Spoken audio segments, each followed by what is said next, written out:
Hi, everyone. Welcome to PowerPoint Roulette. Um, I'm Em. Uh, we are doing this tonight to raise money for Skype a Scientist. They are a nonprofit that connects classrooms across the country with scientists. Um, and they're doing some really great stuff right now, but they do need donations to do the work that they do. So that's why we're here. Below in the information box, there is information about how to donate. Um, at the PayPal link, there's also information on how to sign up or request a scientist to talk to your class. Um, if you wouldn't mind at any point in the night, if you feel the urge to donate, please do. We really appreciate it. So without further ado, we have 11 amazing humans presenting PowerPoints that they have never seen before tonight. Um, the PowerPoints are on all kinds of topics, and it's going to be a good time. So I hope everyone enjoys. Um, the first person that is presenting tonight is, if it'll transition, Alexander. If you want to unmute yourself. I am unmuted. I have no idea if anyone can see me. You're doing great. I can see you, so that's what matters. Awesome. Love to hear it. All right. All right, hit me with these slides. There you go. Let me know when you want me to advance the slides. Absolutely. All right. Hello, everyone. Welcome. Today, I am currently giving a talk about the coelacanth. Its Latin name is probably Latimeria chalumnae, Timothy Chalamet, something like that. We're in luck. I gave a presentation once on coelacanths in 5th grade. I was very excited about them. That was a very long time ago. We're going to see how much I remember. So let's go on to the next slide. What is a coelacanth? Good question. If I remember correctly, it is a fish type thing. It's a very, very old fish type thing. This information may be on the next slide, but who knows? If I recall, a very long time ago, well, not very long, like 15 years ago, somebody noticed a weird fish that had washed up, and it was a living fossil of something that we hadn't seen around for many, many years. Let's hope this information is not on the next slide as we go there right now. Eventually. Oh, sorry. Aida, can Ooh, you cool. advance? So its attributes. It's a very large fish. It is a very old fish. They live for a very long time, not the millions of years since we had fossil versions of them. But if I recall correctly, it's on the order of hundreds of years that these ocean-dwelling behemoths of a sort, living fossils, stick around. They have fins. They have scales, as I can see from the picture. They definitely have eyes and a mouth. So really basic fish type things that we've got going on. So let's go on to the next slide and talk about the fact that they are in fact piscivorous and something Stygian. I'm going to pretend that's Stygian. Sarcopterygian. Piscivorous means that they eat fish, exclusively fish. So apparently these guys have been hanging out in the oceans and just chomping down on any sort of little fish that they've been coming by. Sarcopterygian means that they hibernate in sarcophagi, like the ancient Egyptian mummies. So that's how they managed to survive for so long. They are, of course, living fossils, and apparently there's some necromancy involved with them. So let's keep on going. Oh, they are also rare in Animal Crossing, a game that many of my friends play. I am surprised that they exist in Animal Crossing in the first place, but this is really news to everyone.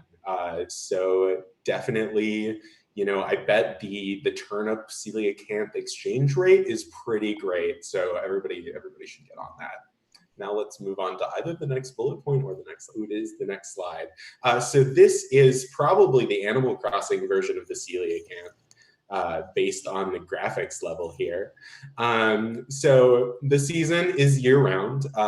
They're not really like just summer living fossils or just winter living fossils. They're good with winter, fall, spring, summer, road construction, all the classics.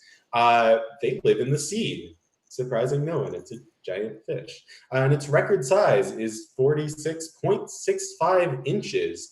Although I believe that's the record that we've actually observed. I'm sure that there are definitely ones that are over like 60 feet or something, because they're basically dinosaurs. That's absolutely a true fact. Let's go on to the next slide. Okay, so this is a graph of my brain in this moment. The blue part is frantically trying to remember facts from 5th grade, and the pink part is talking. So apparently, coelacanths have a very large head and a teeny tiny little brain, and that's all I have to say about this slide. They're pretty airheaded. Their unique features. This is kind of what a coelacanth would put on their dating profile. They like to go on long swims in the moonlight as it filters down to the inky blackness below. They have a really cute like dappling to their scales that allows them to, you know, kind of be a little flashy. They like hanging out. They like, you know, hanging out with other fish, eating fish. I have a hint. Person plus leaf plus smoke pointing at a gill. I can only assume that this is a slightly marijuana-related hint, but it's not helpful. So I'm gonna assume that little spot is where a coelacanth would smoke weed if they could smoke weed. I don't know what kind of fin.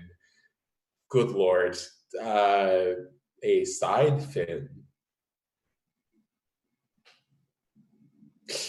That's a coelacanth. Next slide. Okay, so what we're looking at here, coelacanths are not good at spreadsheets. They don't really thrive in an office environment, and that is due to 3 glands that are along the side of the coelacanth that become inflamed when in the presence of spreadsheets. Next slide, please. Ooh, there is a chat thing in the way of me being able to see the hint. An oration platform in ancient Rome. So that part of the coelacanth is called stadia, which I think is actually Greek. Hold on, sorry, we're experiencing some technical difficulties. Okay, so now we're going to talk about the history of the coelacanths, which maybe okay, cool. Hold on. So this is the not evolutionary diagram of a coelacanth. This is a coelacanth hanging out with all of its friends millions of years ago. So coelacanth was good buddies with... Hold on 1 second. Sorry, my screen decided to quit on me. So give me 1 second. Sorry. You're doing amazing.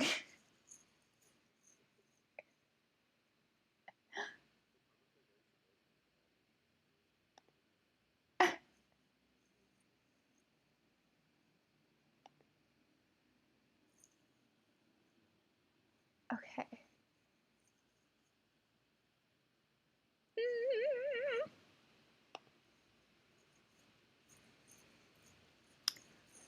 Hold on, we're stuck on a loading screen. Okay. Continue. Continue.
accidentally stepped into it, and that's why they look so awkward.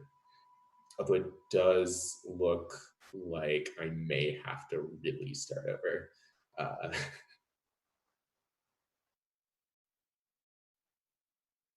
But these things happen, technical difficulties. Okay, according to my mother, it was all good until the sound quit after Em restarted her screen, quote unquote. Don't know if that's helpful. Oh, apparently it's back. So whatever you did, stop. Cool. So yeah, I'm just gonna start over with where I started vamping. So hello, welcome back. You probably, oh, yeah, you probably have heard the last 30 seconds of conversation, but I'm gonna go back to all of the things that you missed, because there's a slight lag time. So, this wonderful picture. So like I said at the beginning, the coelacanth is a living fossil, which means that all of the friends that we saw on the previous slide are dead. But coelacanth has stuck around. It survived past the extinction event 65 million years ago, and it is still around to this day. We thought they were just part of the fossil record for a very long time, but eventually we actually found living specimens of the coelacanth. And a really fun fact about this specific picture is the fact that it was actually one of the pictures that I included in my 5th grade presentation on coelacanths. So let's move on to the next slide. All right, so this is a picture of the team that discovered the first living coelacanth that we knew about. They are there, they're hanging out with their very large fish. As you can see, it is circa 45 or so inches, aka about a meter and probably a half, I don't know, a little over a meter. It's very big is the point. And what we have here is we have, like I said, these 3 people are part of the team that discovered the coelacanth. And then in the back, we have, I don't know, maybe the dude that found the first coelacanth fossil. That could be fun. Let's say it's that guy with the arrow pointing to him. And move on to the next slide. All right, you ready for some coelacanth stats? Now, I'm a big nerd, and I play a lot of Dungeons and Dragons and things like that. So what I am very prepared for is a coelacanth stat block. Let's see what I get. You know what? I'll take it. It is maybe a Pokemon. It is a Pokemon card. I didn't know a coelacanth. Oh, that's an edit. That's a clever edit there. Okay, I see what's happening. So the coelacanth, it has the yawn ability. It flips coins, and the defense.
It's not. There's no extra syllable there. It's coelacanth. I'm just going off of what I'm hearing. You don't know what PowerPoint thing you're gonna get until like you go. Coelacanth is the best fish. Let's just get it out there. That's false. No, it's pronounced coelacanth. They're the best of the lobed-fin fishes. I will agree with you on that one. But lungfish are dope too. I didn't know either. I mean, dinosaurs descended from lobed-fin fishes, and dinosaurs are pretty great, but there's still no match for the fish. Oh, I agree. I'm gonna just disagree with that because dinosaurs, aka birds, are literally the best, and there's no beating them. Just look at Dustin's face right now. I'm enjoying can- this. Oh, I like he seeing you said guys that all his like power gallery mode. went out. I-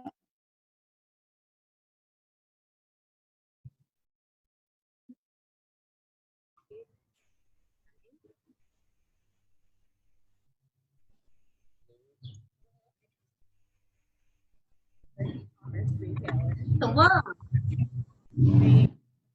yes. I guess. Yeah. I mean, that's what else can we do? Yeah, so Alexander reported that he has experienced a power outage Oh. and does not have internet right now. So we're going to go on to Jaida. I was really enjoying Alex's presentation though. Okay. Me. Spotlight Jaida. Okay. Hello, that's me. Please follow me on Twitter. I make fun animal fact videos. Oh no. Okay, this is already not gonna go well. Okay, let's get started. Okay, so here's the thing. I don't know any Dixie Chick lyrics literally at all. I don't even know if I know who they are. You So got this is gonna be so interesting. Dustin's excited. Okay, so there's a song, an album called Wide Open Spaces from the year that I was born, fun fact. And yeah, they look real happy on that album cover. Look at them. They're all adorable. They have beautiful blonde hair. They just got their hair did. Their outfits are all cute. The one in the front looks a little goth. I'm here for it. They're adorable. Yeah. Next slide. Okay, so she traveled this road as a child, wide eyes and grinning. She never tired, but now she won't be coming back with the rest. If these are life's lessons, she'll take the test. So apparently this speaks to how people who grew up in small towns moved to the big city and like never came back because the big city's better, apparently. I don't agree with this view, but to those that do agree with it, I'm happy for you. Yeah, this niche demographic became their most devoted fan base. That makes a lot of sense, that these people, you got to find something you can relate to, you know what I mean? So if this is for you, if you're a small town girl living in a lonely world, take the midnight train and go anywhere. Anyway, this is about Dixie Chicks. Anyway, we can move to the next slide. From the song, I hope the song, not the album, I don't know, You Were Mine. He's 2 and she's 4, and you know they adore you. How can I tell them you've changed your mind? I don't know what this is about. I'm assuming this is like a single mom dating someone and then he left. Oh, see, yeah, men ain't shit. There you go. And these kids relied on him as a father figure. And then he just said, all right, better options await, and left because, as you can see here, men ain't shit. Next slide. Wow, amazing. Okay, Fly, 1999. I was potentially 1 when this came out. That's amazing. I really like this this album cover. However, I can see that it's probably based off of like bird feathers and insect wings, which in that case like could definitely be improved upon by using fish scales, but again, to each their own. Do you. Next slide. From Cowboy Take Me Away. What kind of songs are these? Okay. Cowboy Take Me Away, fly this girl as high as you can, into the wide blues, set me free, oh I pray, closer to heaven above and closer to you. Okay. So apparently this is about a super healthy relationship. You lift each other up, you're you're loving each other and you support each other through thick and thin. And hopefully you end up in heaven together. Depends on who you are. You know, live your life the way you want, whatever.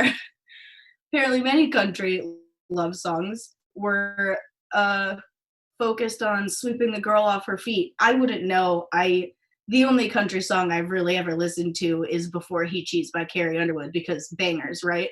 But from what I'm being told by this slide, country love songs are about sweeping the girl off her feet, making her feel loved and closer to heaven.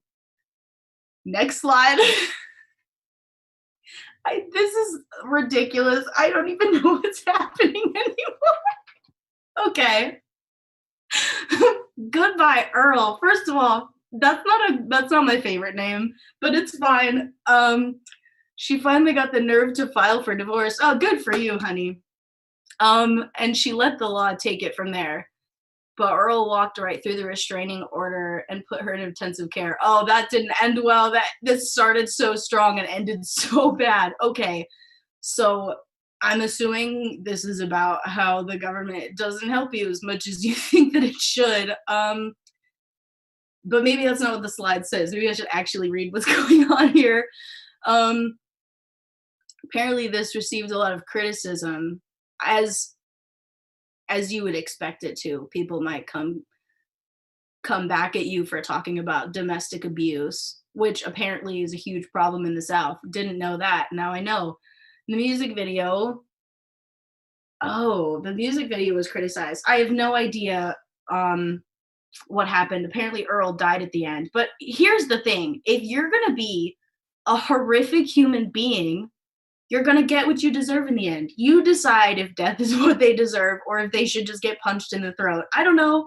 That's not for me to decide. That's for you to decide. But Earl died at the end and people got mad. Anyway, next. Home, 2002. That's where I'm at. Home, as you can see. Next slide. Oh, wait, no. I want to comment on their adorable art. First of all, don't stand in the middle of the road. That's not a great choice. And they don't look like they're at home, but maybe being together is where they feel most at home. And that's how I feel with my closest friends, like Megan and Em. Love you guys. Okay, next slide. From Godspeed, Sweet Dreams, Dragon Tales, and The Water is Wide, Pirates Sail, and Lost Boys Fly. I'm getting real Harry Potter, what? Peter Pan vibes. I don't even know what's happening. It's fine.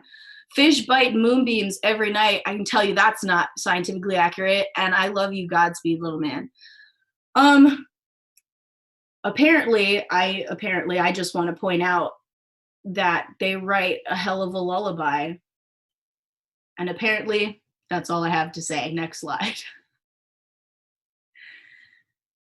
Why did you pick such long quotes? Oh, this is so painful for me. Traveling soldier. A man said, folks, would you bow your heads for a list of the local Vietnam dead? Oh my God, this is so upsetting. Crying all alone under the stands was a piccolo player in the marching band. Fun fact, I played piccolo. One name read and nobody cared. But that pretty little girl with the bow in her hair. Okay. So maybe that was like her grandfather. Or it could be foreshadowing according to the slide. I want to remind all of you, I have never heard a single one of these songs, and I have no idea what any of them are about. So please bear with me. A soldier that's coming home is not actually coming home alive. Oh, that's really sad. So he's going to come home and be buried with honor because he was a soldier and he deserves an honorable funeral. There's a key change. Ooh, that's fun. Key changes are great. As a band nerd, I admire key changes, and apparently there's some foreshadowing in there. I don't know what about because I don't know what the song is about, and I have no idea what happened in that time period because I don't know. Next slide. We do not want to hear this war, this violence, and we're ashamed that the president of the United States is from Texas. Where's Trump from? Anyway, that's beside the point. That's what the lead singer said, March 10th, 2003. Wonderful. All those years ago. And she said that in front of a lot of people, I guess. That's great. Call people out if you don't like them. That's fine. I'm all for that. Taking the long way. Are they in a taxi? Because if you're taking the long way in a taxi, that's going to cost you a lot of money. But according to this PowerPoint, they've already had 4 albums by this point, so they're probably fine to afford that taxi. Next slide. Not ready to make nice. You can't, okay. I don't even know what I was about to say. It doesn't matter. It's too late to make it right. I probably wouldn't if I could, because I'm mad as hell. True. And can't bring myself to do what it is you think I should.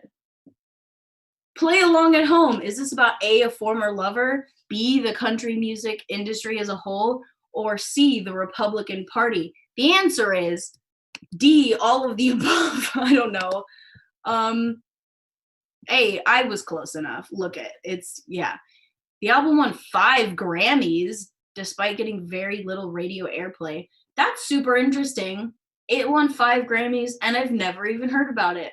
But then again, I only really listen to hip hop and metal, so that's not the same as country at all. Cool. Good for them. I'm proud of them. I hope they're still doing well. Next slide. 2020. Wow, hey, that's this year. They coming back. A real comeback. We love to see it. Ladies, chase the bag. Anyway, they have 2 singles. 2 singles is better than nothing. So to all the people in the chat that are saying they still exist, I didn't know they existed to begin with. So you're already ahead of me. Anyway, next slide. From Gaslighter, I feel like I know what this is about. We moved to California and we followed your dreams. I believed in the promises you made to me, swore that night till death do us part, but you lied. Wow. So I'm assuming she was lied to by someone that married her. Not even context clues, just like blatantly written on the page. That's pretty much what that's about. One of the biggest reasons for the band's 14-year absence. That's a long time. Her marriage ended. That's upsetting. But hey, you know what? She said, I'm better than you, and I got this. So she got back up on stage and she said, you, sir. So good for her. I support you, Natalie Maines. You're doing great. Next slide. There's so many slides. Oh my God. Okay. This is great. From Juliana, calm down. First of all, don't tell a woman to calm down because I might hit you for it. Anyway, just put on your best shoes and strut the fuck around like you've got nothing to lose. Show off your best moves and do it with a smile so he doesn't know it's put on. That didn't rhyme and that bothers me, but it's okay. So obviously this was written as advice to young girls who may find one day, oh my God, words are hard, who may find themselves one day working up the courage to leave an emotionally abusive relationship. Wow. I came up with that all on my own. Could you believe that? Establishes the purpose of Gaslighter as a whole, recovery and triumph. Yeah, so basically, if someone's treating you like shit, don't stand for that because you're worth more than that. Unless you are a mean person, in which case that's the golden rule, treat people how you want to be treated. But if you're a wonderful human being, leave that terrible relationship. You deserve the world, honeybee. Go grab it. Go get it. Next slide. In conclusion, the Dixie Chicks have apparently changed country music discourse for the better throughout every phase of their career. I don't know anything about country music. Honestly, I've just assumed that it's a lot about trucks and beers and hunting. Sorry. it's not about that. The Dixie Chicks have proved otherwise, and they're strong, independent women who don't need no men, which yes, girls, I support you and I'm with you, and now maybe I'll listen more country music. Did I do it? Thank you. Good Lord, that was painful. I had no idea what was happening the entire time. Cool. Thanks for your support, guys.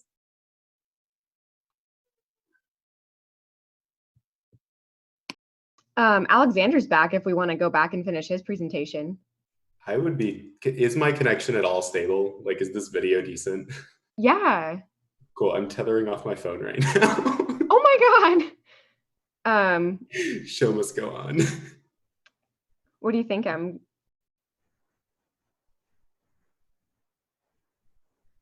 Hello. Cool. Cool. Oh no, was that my topic? I didn't read the whole thing. I'm not looking. Let me know. Oh God. See these loves. Okay, here's Pokemon. All right. Hello, everyone. My power went out. I have 18 minutes left on my battery, and I'm tethering off of my phone right now. Show must go on. Let's go. So, Coelacanth, definitely a Pokemon. To recap, its type is water and rock. It's a rocky-looking fish that lives in the sea, so this makes sense. Its height is about a little over 1 meter. It weighs about the same weight as a 50-pound bag of rice. It has a couple pretty solid abilities. It's a fast swimmer. It can ram into things really hard with its bony head that, as we recall, is mostly just nothing and very little brain. So it doesn't have to worry about getting rammed or about getting damaged when it rams people. So let's continue on. Can I eat a coelacanth? Good question, Slide. Let's see what the next one has to say. I'm guessing no. I'm guessing that's a you will get food poisoning sort of thing. So don't eat living fossils, everyone. Also, they're super rare, and you probably shouldn't kill them, let alone eat them. So let's continue on. Covered that already. Boom, killing it. Next slide. That's a coelacanth, and in front of it is a person. Wait, other way around. That's a coelacanth, and behind it is a person saying hi to the coelacanth. They're just chilling. Next slide. This is just accurate. Cheers, everyone. Yeah, let's continue onwards. Cool. Glad I could somehow get through that. Inspired. Great. Oh boy. This is gonna, okay, good. Oh my gosh. So hello everybody. Welcome to my really important presentation. Today I'm talking about something that's really personal to me. That is true, real, actual laws that exist and the backstories behind them, which is all we really need in this world today. So we're gonna go ahead and move on and talk about one of the most important laws in this country.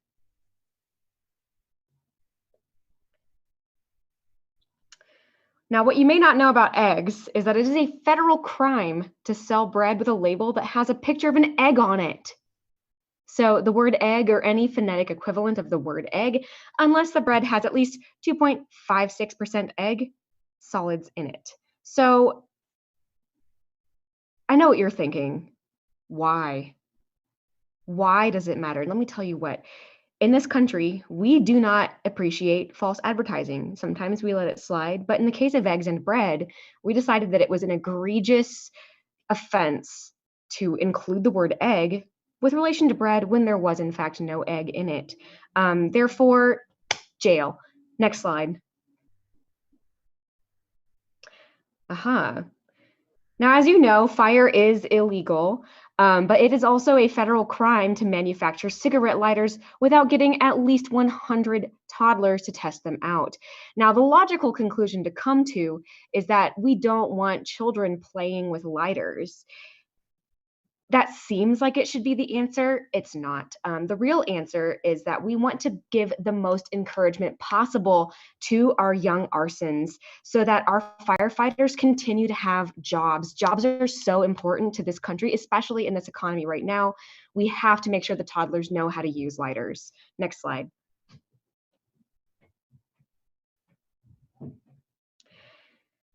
Okay. Now, less known is the mango. It is a federal crime for an employee of the National Mango Board, which is a really important board here in our country, the National Mango Board, to disclose confidential mango information. But the confidential mango information may not be withheld from Congress. That's because Congress really needs to have unfettered access to all information with relation to mangoes.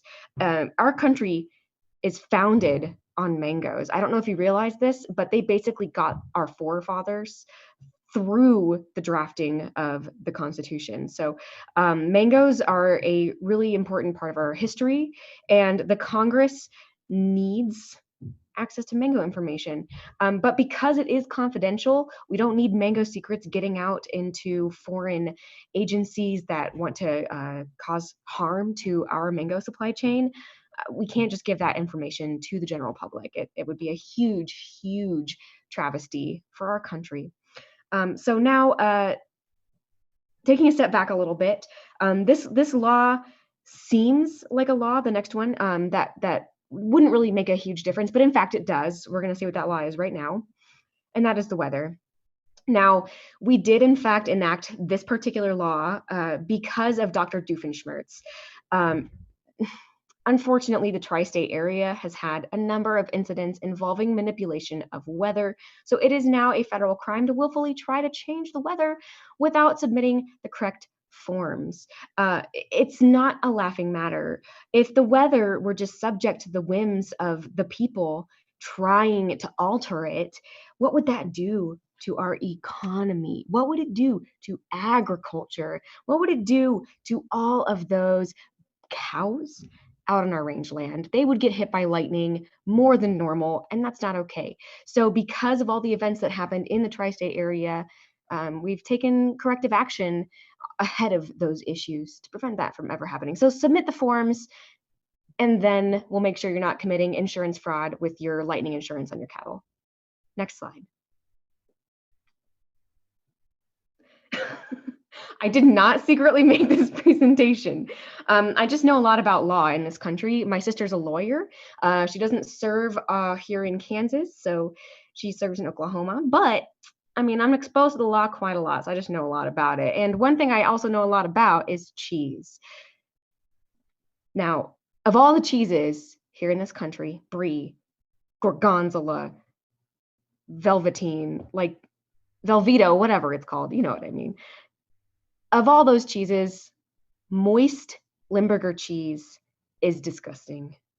And we had to put a stop to the people out there who were just destroying our cheese. Now, a lot of places besides the USA make amazing cheese. But one thing the USA does not want to be known for is making really shitty, overly moist cheese. So in order to keep our standing among the nations around us that are also cheese producers, we had to make it a federal crime to sell overly moist Limburger cheese. Next. I'm just going to keep saying moist as often as I can. Oh my. Oh, this is something that I personally know a lot about because I have in fact been a junior duck stamp judge. So I know all about this topic. But did you know that it is a federal crime for judges in the federal duck stamp contest to not spend at least 2 hours reviewing the artwork submitted by contestants before the contest begins? So what that means is they need to spend a lot of time with the artwork. They need to get to know the people that created the artwork through their brush strokes, their colored pencils, whatever the hell they used. They have to spend time with it. The duck stamp is a serious business. A serious business. Without the duck stamps, none of our waterfowl in this country would be able to send post through the U.S. Postal Service. Not to mention all of the wetlands that are helped by those moist stamps. So we need to take it seriously, and our laws reflect that. What also is reflected is a law that we're going to see next, which does, in fact, make our country amazing. Oh my God, a bird. This is like my presentation. Oh my God. Okay, for those of you who didn't just read it like I did, burb. It is a federal crime to sell hot dogs with variety meats if they contain a domesticated bird's sex glands. Now, there's a really simple reason for this, and that's because the bird's sex glands dump into the cloaca. What does the cloaca do? Everything. It has eggs that go through it if you're a female bird, sperm, all of that good stuff, and poop, and the urates that the birds produce. And what that means is if you get too close to the sex glands, you're basically in bird poop territory, and that's just not what we're about. So even though this seems like it is against the genitalia of birds getting into your meat, we could really care less as a government and a country if there are duck testes or chicken vaginas inside your meat. It's not about that. Those are very good sources of protein. What we cannot stand for is having bird poop in there, and there's just no way to harvest their sex glands without also harvesting a little bit of bird poop. Does it make you scream on the inside? I hope not. Thank you. Yeah, 6-inch duck dongs that get they could be very nutritious. Yes. What? Of all the laws on the books here today that I'm going to be discussing, or that I have discussed already, this is the one that I disagree with the most: turkey ham. We don't mind that turkey and ham get to be used in the same sentence as if those things are like mashed together. Clearly, that's not the case. That would be disgusting. But what's not okay, according to our laws, is if you have the words turkey and ham in different fonts. Now, what our government doesn't understand is that's just good graphic design. Sometimes in order to have good graphic design to communicate what the hell turkey ham is, you need to use different fonts.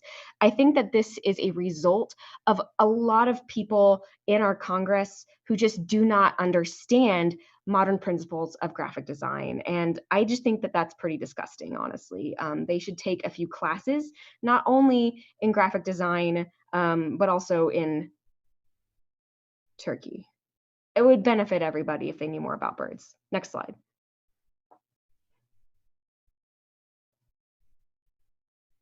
Everyone take a drink. I'm drinking out of this beautiful salamander glass that came from a local brewery. Ah. Now, a lot of us tonight are enjoying a nice beverage. Maybe it contains alcohol. Maybe it contains bird genitals. I'm not going to judge. But if you have a glass of wine right now, look at your bottle. Look at the box your wine came in. Look at it. Does it anywhere suggest that wine can get you intoxicated? No. That's because wine is a step above beer in terms of the class of the drinking. Like, it's classy and fine to drink wine. Even though a lot of us do partake of wine in order to become intoxicated, in order to uphold the blatant lie that wine branding has bestowed upon us as being just like, you got to pair it with your fish or whatever, and it makes you feel like you're really smart. No, that's not the truth of wine, but it's what the advertisers and the graphic designers and the marketers want us to believe. Therefore, people cannot suggest that it has intoxicating qualities. I can't explain this except that perhaps our congressmen not only need to take a class on graphic design, but they need to lessen their snobbery a little bit. Come back down where the common people are and understand that you can get intoxicated with wine like the rest of us. Next slide. Thank you for attending my TED Talk. I hope you all have a wonderful night. Cheers.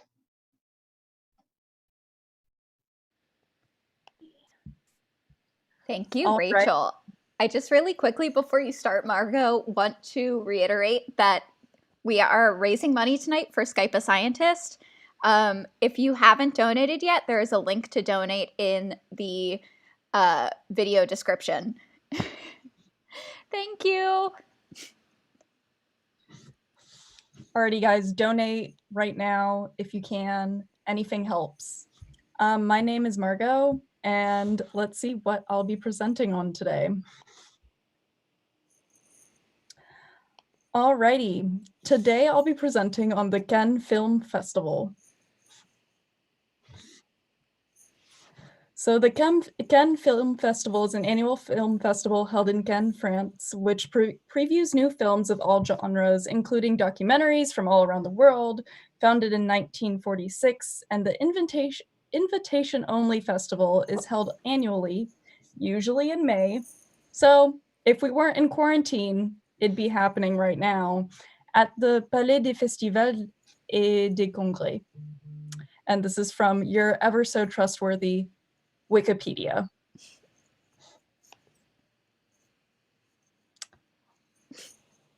So it's one of the Big Five film festivals. The Big Five are internationally acclaimed for giving creators the artistic freedom to express themselves through film. Fun facts. Alrighty, now the real reason we look at Cannes for the film festival is the fame. Look at them. They're famous. We know most of them, if not all of them. They're beautiful. They look a little stuck up. And onward we go. Now, since it's France, you also have to look at the fashion that comes with the Cannes Film Festival because, you know, you gotta be fashion forward if you're gonna bring it in France. Now, this is interesting because, you know, you come to the festival in your shoes, but did you know that you cannot wear shoes once you get into the festival?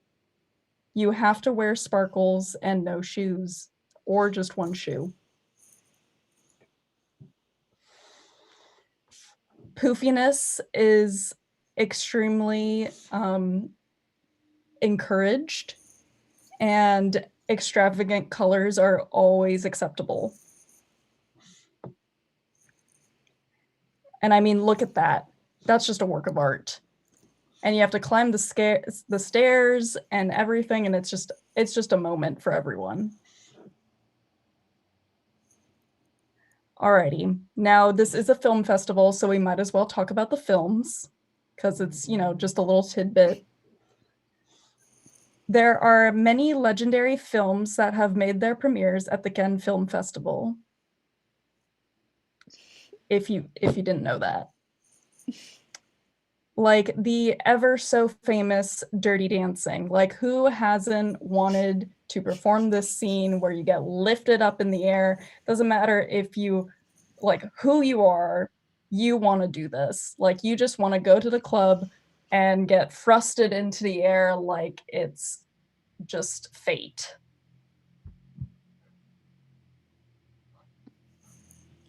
And this is the beautiful, what's it called? Poster. There we go. Words.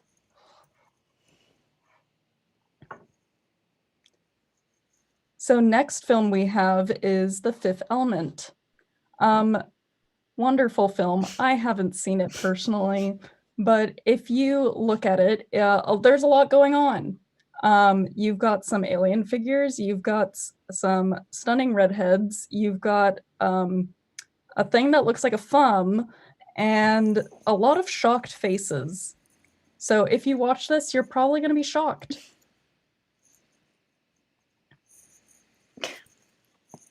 And just look at Bruce Willis, the intensity.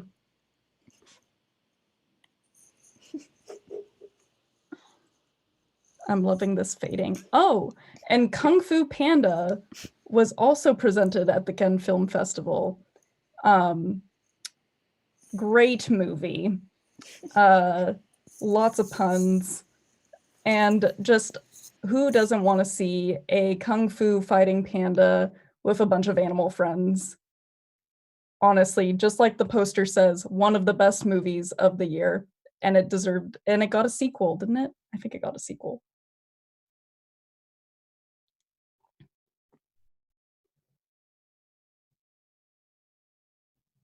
Ah, yes. Ocean's 13. That came after Ocean's 11 and Ocean's 12. The beauty that is this cast, you've got George Clooney, you've got Brad Pitt, Matt Damon, all the stars. It's just full of everything and some like shenanigans and gambling. It's got all that you ever want in a movie and more.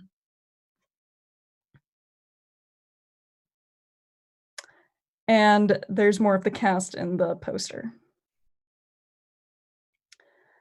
So next we have the animated movie Over the Hedge, which if you're not familiar with this movie, it includes a bunch of little wildlife creatures that are trying to get, as the movie title suggests, over the hedge. And one of my favorite parts of this movie is the whole amphibian reptile thing with the whole turtle. Great. Oh, and it's from the creators of Shrek. Didn't know that. Good time. And the most perfect movie ever, Shrek. You've got Shrek, if you haven't seen this movie, you should just go see it right now, because we're like, what else are you going to do in lockdown? Like, might as well go see a wonderful movie. You've got Shrek, you've got Donkey, you've got Princess Fiona. Like, the amount of jokes that come out of this, it's just beautiful. It's artwork. And I mean, just look at him. He may be an angry ogre, but you kind of just want to hug him. Even though he'll probably tell you to get out of the swamp.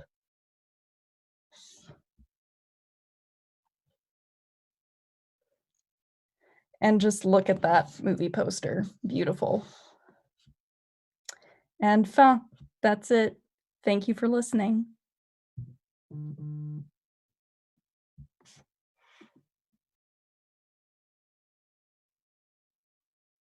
Thank you. Noah, it's all you. Well, thank you very much. My name is Noah Guiberson, as you can see. Thank you very much to all of you for being here. This is my thesis defense for my PhD. I am very eager to present this topic in front of the 42 people now that I have on my committee. It's a rule, there's always one really mean committee member. So I figured I'd dilute that by inviting every single scientist I've ever heard of. So I'm really, really excited to tell you about the topic. Next slide, please. My favorite topic in the whole wide world, Hieronymus Bosch. He is he is a beautiful man. He is or was a beautiful man. I didn't actually read the end of his biography. A beautiful man who made beautiful, beautiful art. Next slide, please. He was born Geronimo van Aken. He was also known as Jeroen Antonissen van Aken, which means from Aachen. Aachen is a small town in Germany, southwestern. In high school, I actually dated someone from Aachen, and that's about as much use as that relationship has gotten me at this point in my life. In Hertengodenbosch, in the Duchy of Brabant, in the Burgundian Netherlands, actually that's in the Duchy of Brabant, is in the Netherlands. As you know, it's sort of on the, I guess it's on the east side of the English Channel, kind of right up, starting to get into that other sea. So if you're sailing up the English Channel, you will pass the duchy on the right-hand side, in fact. So he is Dutch, of course. Has a Dutch duchy from Brabant, the Burgundian Netherlands, and he lived from 1450 to the 9th of August in 1516. His labor actually took the entire year of 1450, so they don't traditionally give him a birth date. He signed a bunch of paintings as Bosch because, of course, he's a boss, and Bosch is pronounced boss in Dutch, of course, as I knew at the beginning of this presentation. It's my PhD defense in art history, I guess. So this name actually derives from his birthplace, which, as we've discussed, is Hertogenbusch. Next slide, please. So just to give you a little more information about Jerome from Aachen, one of the most notable representatives of the English, sorry, pardon me, not the English, that's ridiculous, it's the other country there, the Netherlandish, more the early than the middle or late painting school. He mostly painted on these oak panels, which he actually cut down himself. He used oil as a medium because he also spent some time in Texas, my birthplace. That's where I got really interested in him. He did a lot of like wildcatting, looking in like oil wells in the Texas plains or whatever. I never left Houston. And nothing is really known about his personal life aside from municipal records, which of course told you all the things I just told you about his personal life. He was considered by some an international man of mystery, which is interesting also because I'm pretty sure at that period where he was from, it was actually called the Spanish Netherlands. So there were fewer countries that he could possibly be from. I'm not sure if that's totally true. I just know at some point, and there's an interesting part that in the Netherlands national anthem, I think it's like the 6th verse, says something about, to the Spanish king, I pledge lifelong loyalty, which is very interesting and the only true thing you're going to hear out of my mouth today. Next slide, please. So let's get down to it. The reason I'm getting my PhD, art. Many of his works depict sin and human moral failings. And most of these were self-portraits because he was a really bad dude. He was struggled with his complex, highly original, imaginative, and dense use of curse words that people didn't really like. He very used symbolic figures in really rude orientations. Iconography is another thing that he did, some of which were really obscure even in his own time. For example, he used to say things, make references to really obscure different things in his art, and then he would like show them to his friends and they would just be like, I don't know what this is about. And frankly, he deserved that because his references were too obscure. And fewer than 25 paintings remain today, and that's because people were throwing them away because they thought he was a snob.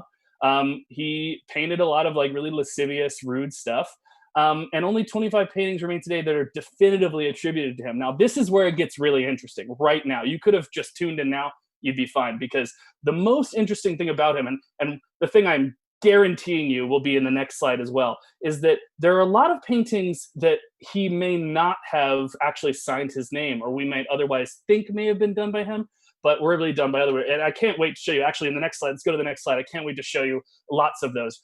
Oh, I forgot to put that one in.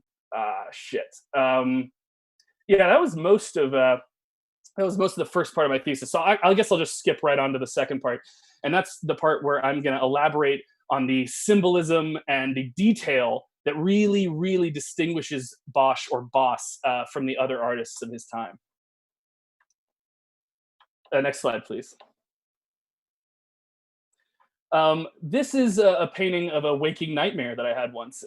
It's actually called Sleep Paralysis. And I'm really, really confused as to how he found out what my nightmares consist of, because I definitely saw this after I had that dream.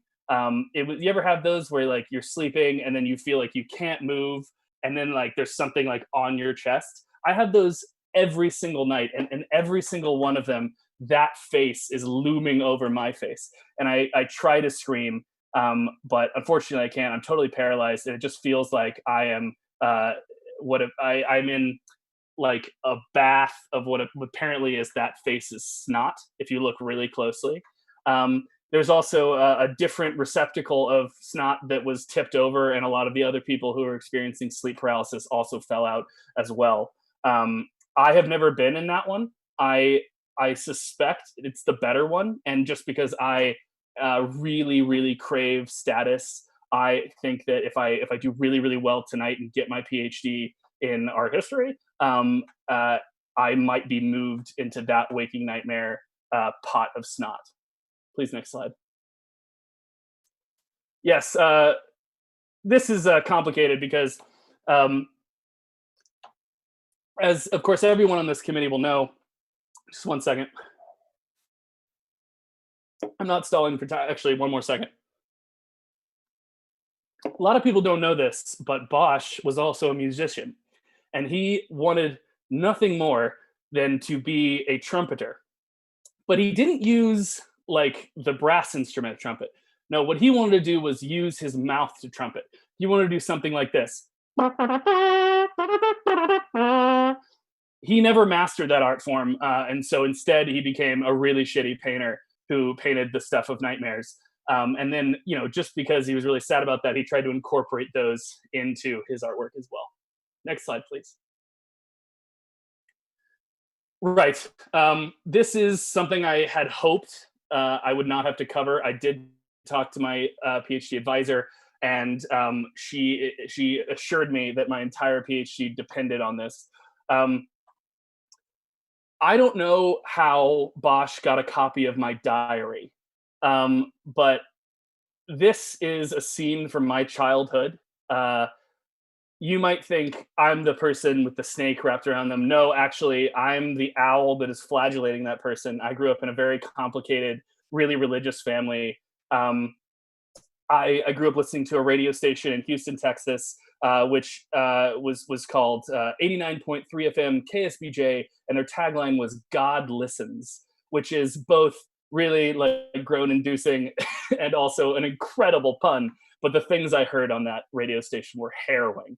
And before I escaped the cult that I lived in, where I was made to dress up like an owl and flagellate the rear ends of sinners, I basically, this is very upsetting to me, and I can't believe that my PhD advisor M is making me explain this, but I think it speaks for itself, really. So next slide, please. And I'm sure we will be done with this painting. Okay, great. This is actually a depiction of my waking nightmares. It's exactly what it's like when I'm like kind of sort of screaming and I'm trying to get the nuns that I live with to wake me up. I actually live in a convent. It's a Catholic university, the SASU, Skype Scientist University, a very well-known Catholic university. Our president is the Virgin Mary. And you can actually see the Virgin Mary. She's that that looks like an aureole, giving a very, very tiny man a cracker. And that is a very common sort of like dream language / artistic rendering of the Virgin Mary giving her blessing to a small naked man. It's a very common artistic trope, if you will. Next, please. Yes, these are my two cats. I'm so excited to show them. They have the faces of humans because I am a mad scientist in my spare time. And I actually sewed the faces of cats onto them. I don't know if you could tell, but my life is hell. I live in hell.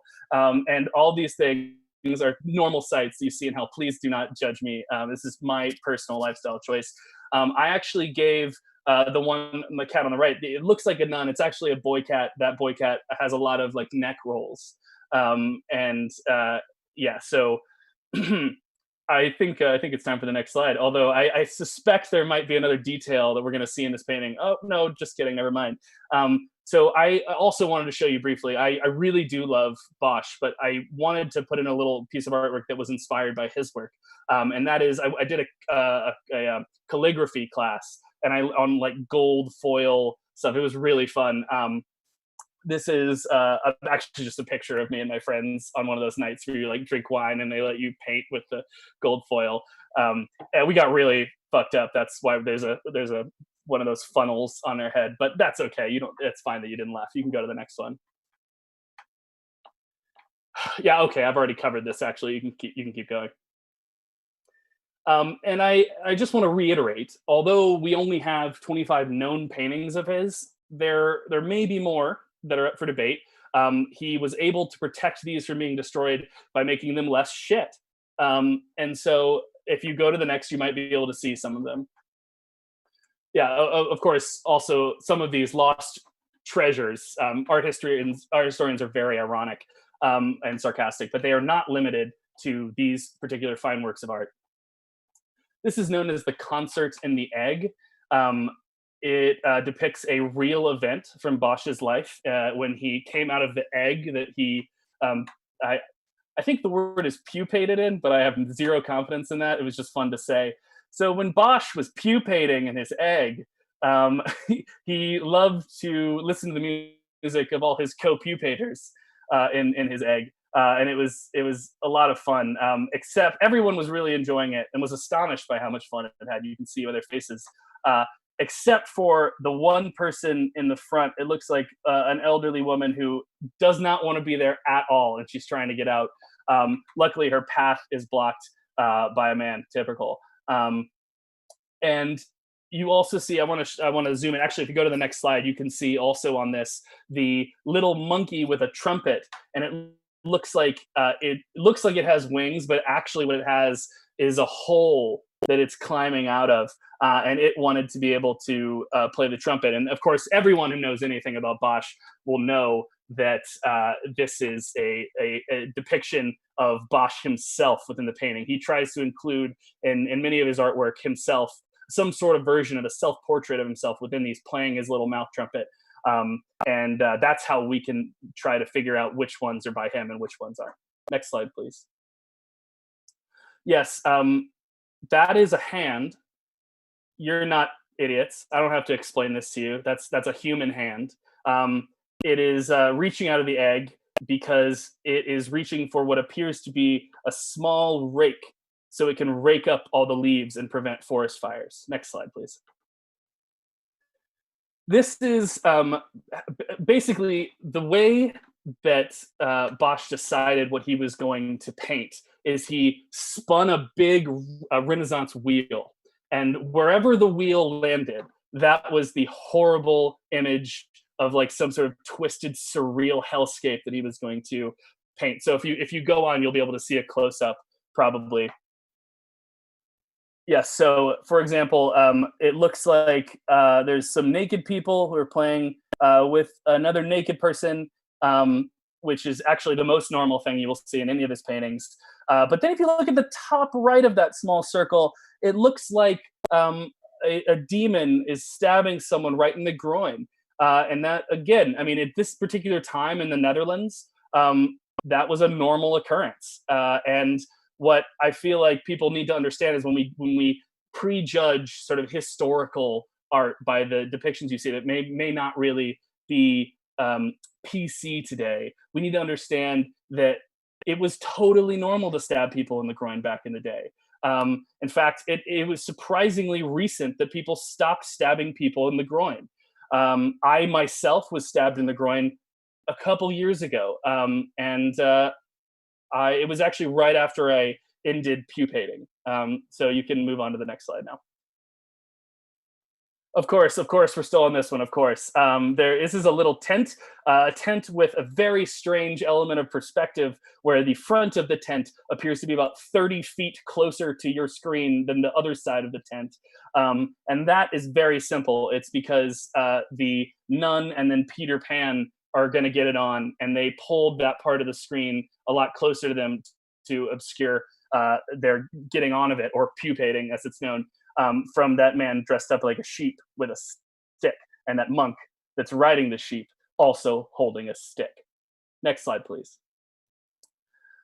This is I don't know, I may put this too early, but this is just a picture of me with the rest of my graduate school class. Thank you so much to all of you. It was so amazing. All the good times that we have. That's me right in the middle, wearing my classic silver headband and look of utter despair with my only 3 teeth. That's me. And of course, the giant plank of wood, Planky. We always carried you around too. That's so great. I'm so glad that we were able to get together for this picture. Thank you. You can go to the next slide. Yes. Okay. All right. Okay. This is great. I don't know if I should tell this, but it was sort of a crazy grad school story. But basically, one time the guy on the right who looks really grumpy, the guy on the left laughed laughed right at his face. It was classic. Actually, that's it. That's the whole story. Yeah. And of course, I would be remiss to neglect what is arguably his most famous painting, which is my favorite as well, because I'm basic. But as the saying goes, we save the best for last. This is his greatest painting. This is just actually, you're seeing his painting through a window, 3 different frames of a single window. And what happened basically in this painting is that he did it left to right. And about 3/4 of the way through this landscape, I mean, which is just lovely. You can see all these people frolicking, as is the case for a lot of his artwork, sort of random animals crawling around with instruments they have no business possessing. There's a nice little lake in the left panel. You can also see some nice mountains in the background with actually, this is in geological time. This is so long before basically the mountain you see in the left panel and way in the back that goes to that point. It sort of over geological time curved until it had sort of like a nice curly little like spiral to it. And I want you to remember that mountain that does the kind of the spirally thing, because we're going to come back to that. And so what basically happened as he did this painting left to right was that he was painting this like beautiful scene. And the reason is that that Bosch was in love with me. In fact, I'll say it. I am a time traveler. I used to hang out with Bosch. That's actually why Bosch knew about my nightmares. And he used to stroke my neck and tell me everything was going to be okay. And then unfortunately, I did not value the relationship. And then so by the time he had made it to the right panel, I had ended our relationship and returned to the present. And you can really see the change of style, actually. And you can see that it appears to be an onion that is also a Pikmin from that game on GameCube. His new landscape is really polluted. There's a lot of fog. But finally, I want to draw you back to on the left, that curly mountain. So where you see it now, of that pointy mountain that right now is sort of pointing like this, but over geological time would curve into a spiral, that is actually the same mountain from Nightmare Before Christmas. And you wouldn't notice it because it's much younger than when you saw it, but he later painted that along with someone named Tim Burton, the third person in our Vicky Cristina Barcelona style relationship in the 1400s, and later turned that geological curly mountain into the inspiration for A Nightmare Before Christmas. And with that, you can move on to the next slide. Yes, I don't want to talk about Vincent van Gogh. You may have all heard of the issues that our throuple had with that hoe. I personally am not going to spend any more time on it, although I did take the time out to show what I would do to his other ear if he ever talked shit like that about me again. And finally, this is a small scene where there's a duck at the top. You can only see the sort of head and neck beginning of the right wing of the duck in the way that's facing. But you can see coming out of the left side of the circle the duck's penis. And as everyone knows, the duck's penis has has a giant spherical clear thing. And inside, actually, as was thought to be the case for many years throughout history, you could see tiny versions of fully completed people within the sperm of ducks. That's another actually true, not just ducks, just sperm. That's another true fact, and the second true fact from this presentation. And then, of course, there was it was James within his much smaller peach. This was the early version. That was at the bottom. And then he was trying to get a little friend in there that he would eventually, as we all know, the children's story, betray and eat. And then up in the top right, you see a bird, 2 birds, in fact. Those are baby ducks, different stages of ducks pupating. They are coming out of their duck eggs, which are red soccer balls. And the location of these eggs, where they lay their eggs, it's actually sort of a parasitic style environment where the ducks lay their eggs inside the scrotum of a half submerged man, and the duck pupates and then eats its way out, and that's just science. So next slide, please. And of course, this is actually, it's really interesting because I am a bit of an artist myself, and there aren't so many times where you actually get to show your own impact on the person who is a sort of real famous artist that you are in a relationship with. But I just want to say this is a little bit that I sort of mostly did. It was inspired by me and my relationship with Van Gogh, who is that pig, that nun pig, and I am sick of that nun pig shit. And that's basically me being really sick of it. And I feel like that's basically all the information you need about that, I hope. Yes, this of course is this is really emotional for me, because this is, sorry, just one second. This is, of course, as everyone knows, I hardly even need to tell you that this is the offspring, the hybrid offspring of a hummingbird and a cheetah. And that is the organism from which most Renaissance painters, and you can see them all lined up beneath it, got their sustenance from the humming cheetah's milk. And people in those days thought that the humming cheetah was the most artistic of all the creatures because of its long, sharp beak, which many of the greatest artists also had. And then also the fact that it had so many spots. And people felt they could trust that because you can't change your spots, or so they thought at that uncultured, ascientific time. Next slide, please.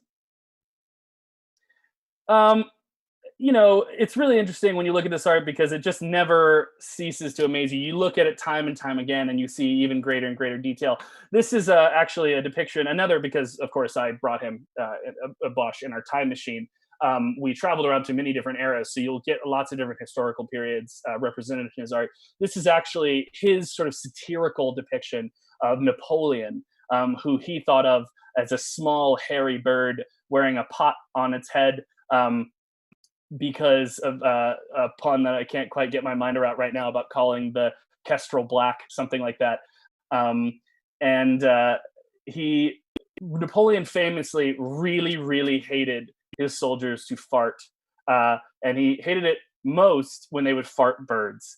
And so I really think that is very clear. And you can also see, by the way, in the sort of bottom left of this picture, you see yet another trumpet, which indicates the thematic consistency of his work throughout his career. Next slide, please.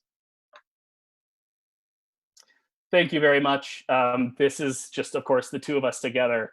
And I just want to say thank you to all of you for being there. And I look forward to hearing whether or not I got my PhD. Thank you very much. Sure. I need to put my hat on. Hold on. Give me a second. Hi. Thank you. There's hardly any left here. Hi, guys. I don't know who this Dustin character is. My name is Greg Bananas. Greg Bananas Walls. We make sheetrock based out of Plain City. I'm here to tell you about my side hustle, something that's close, passionate. It's from in here. It doesn't really pay the bills. Got my brother here too, always supporting me in solidarity. So next slide, please. Let's get into it. I know you guys are busy people. You got a lot to do tonight. Squids. Listen, we're going to talk about squids tonight. Now, if I had to rank all the animals in the world, I don't know that I would put squids at the top.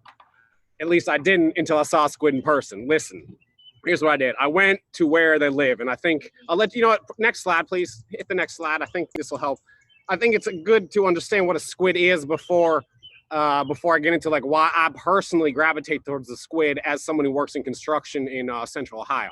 So squid, as many people apparently do know, are cephalopods. Now, cephalopod means it likes to eat its own foot, and that's the first thing you should know about squid. They are self-cannibals, and they will put their foot in their own mouth, not metaphorically, like literally when they get hungry. And it's easy to do because you got no bones, right? You can bend around lots of different ways. Now, I wonder if a squid expert is watching this to correct me or not. Many of you may know the most famous squid expert of all. Also, quick pause. I forgot to mention, please unmute yourselves. And if you need to interject or ask a question, it's a different accent. Feel free to interrupt. I'm looking at you, Rachel. I'm also looking at you, Megan and Jada. If you guys have questions, please. So now jet propulsion. You guys know what that is. So we don't need to talk too much about that. Here's the important part. Squid. They live in the ocean. That's where squid live. Generally speaking, you'll find squid in the water. Exactly. So they don't live on land. You can find them at the grocery store, though. They're not currently found in Utah. Yeah. So I made this PowerPoint when I was very high, and I didn't recognize that living on land would exclude Utah. So if anything, those should probably go in a different order. Next slide, please. Squid, I really gotta explain what a squid is to you people. All right. How do I know it's a squid? Listen, there's a few different ways. First and foremost, it's got those big beady eyes, right? Certain animals will see you with two eyes and look at you and go like, I know you, I recognize you, we are akin, not squid. They got one, that's it. They got one eye, it looks right at you. I would say it looks through you. So when a squid looks through you, that's the first way that you know it's a squid. It's very few animals can do that. Also, it's got no hard parts. So if you get one, if you wrestle one to the ground, I guess to the ground of the ocean, which would be the seafloor, because they don't live on land or Utah, you could squeeze it. And it's like a Beanie Baby inside. Next slide, please.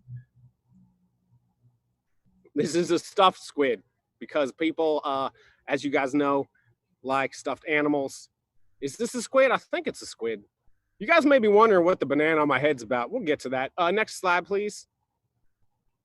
Oh, okay. Here we go. We need to identify the different parts of the squid. This is one of the hardest things to do with the squid, right? Because they got no real form. You can't really trust them because they shapeshift, right? But you know that the hard middle section that covers like the innards, the inner part, the digestive tract, like you realize that all animals are just donuts, right? The food goes in, it goes through the tube and out the other side. It's never inside their body, really. It's in the tube. So topologically speaking, all God's creatures, including the squid, are donuts. Like we already talked about the large eyes. I think we did that. So can we have the next slide, please? 8 equal length arms. So this is important to remember because there are other species that live in the ocean, or so I'm told. I live near the Scioto River, which meets up with the Olentangy, which I don't know if either of those are actually pronounced like that, but that's what they say around here. Also, lots of Mountain Dew in these parts. Something you notice when you leave and then you come back, it's everywhere. That being said, you need that high caloric value food that squids eat, like shrimps, to grow 8 arms, and they're all exactly the same length. I don't know, that's strange because they're probably slightly different. And like we're scientists, we're measuring stuff. So like at the end of the day, at what point do the differences, never mind, next slide.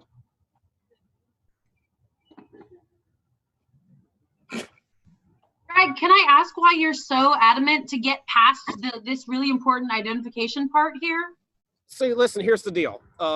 I have worked with a friend to put this presentation together, and I appreciate this presentation a lot, but I'm just hankering to get to the part that makes you guys understand why me and Squid have a deep, I'm holding a lighter for some reason, have a deep bond right here. But I will tell you, I'm glad that you brought up the 2 suckered tentacles, right? Like, 2, you need 2. What are you going to do with one? Think about my friend who had 1 suckered tentacle. It was tough. It was a tough life for him. That's why you need 2. You need 2 suckered tentacles because on each of those tentacles, not only do you got this, well, there's lots of suckers, right? Multiple suckers on those tentacles. And it's kind of like your hands, right? If you got hands with multiple fingers, that's more useful than if you only had 1 hand and it had no finger suckers. And then you just got to fist stuff. And that's, well, I'm not going to judge, but that's not what squid are about. Next slide, please. Bilateral symmetry. That's an important thing that most animals that live on this planet have. I like to think about animals on other planets sometimes. What if you lived in an environment that all the things that were alive had trilateral symmetry? Think about that shit for a second. Seriously. Also think about why they put a retaining wall right here with the door that doesn't go any farther than this, and it hits this wall. What's the point? All right, I'm back. Next slide. Oh, Greg, wow. I have a question. Wow. So this is Is it true that the connection you have with squid is because your mother was a cephalopod? My mother was not a cephalopod. Is this Jaida Elcock asking these questions? Yes. Okay, hi Jaida. It's good to see you. Thanks for coming out. My mother was not a cephalopod, as far as I know. It is true that I was named after a cat. That is a true story. And then, it went downhill from there, as evidenced by the picture on your screen right now. So what you are seeing here is a classic end of summer soccer player, early teens maybe situation here. I would like to point out that the different rubber bands are different colors, right? It's a nice rainbow array there, which is something I never did on my braces. Y'all remember you could pick the colors on your braces? The rubber bands, you guys don't remember? No one got rubber bands? I had headgear. You guys have perfect teeth. Anyway, so I'm hoping there are actually more pictures like this so I can shed a little bit more light on my cephalopod loving origin story.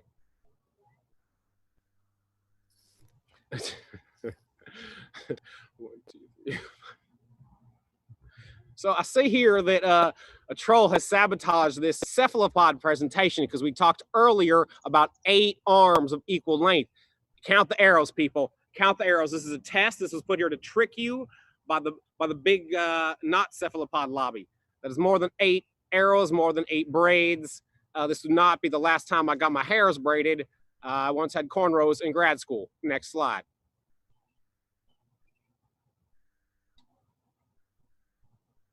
Yeah. What are chromatophores for? What are chromatophores for? Chromatophores are great. Chromatophores, as far as I know, and listen, I know a lot about paint and pigment because, like I said, I own Greg Banana's walls. And remember, it's not Greg's banana walls. I don't make walls out of bananas or put walls up that have bananas on them. My last name is Banana, so it's Greg Banana's walls. So if you need walls done. Anyway, chromatophores, they're pigments in skin, and squid are like aliens kind of because they change colors a lot. And it's like this crazy pulsating rainbow display, which is really mesmerizing to the eye of not just people, but other animals maybe inside it, probably microbiota, who knows, and around it. And they can also use it as camouflage, which is crazy because it's like shape-shifting into the color of whatever you want. And I realize I've gone into a different accent now, slightly Boston. I don't know what's happening. Next slide, please. Now that we've adequately described the chromatophore. What the fuck? Okay, so there's a lot going on here, a lot to unpack in this image. So like we talked about donuts earlier, you got a donut here. You got a little bit of a ring situation. And this is the ring around the rosy, as squid call it, at least squid kiddos as they're coming into maturity as adult squids. Anyway, that's their brain. Yeah, so their brain is round, which is helpful because apparently it looks like it's attached to a kidney, but it's really for seeing.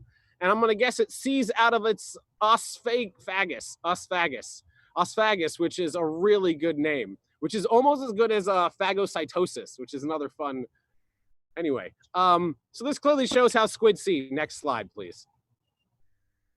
Oh, fisting in the brain, yes. Now, I know what you're all thinking. We've been talking for a while. Hopefully you've been drinking. I'm gonna take a second to drink. I want to thank all the other presenters.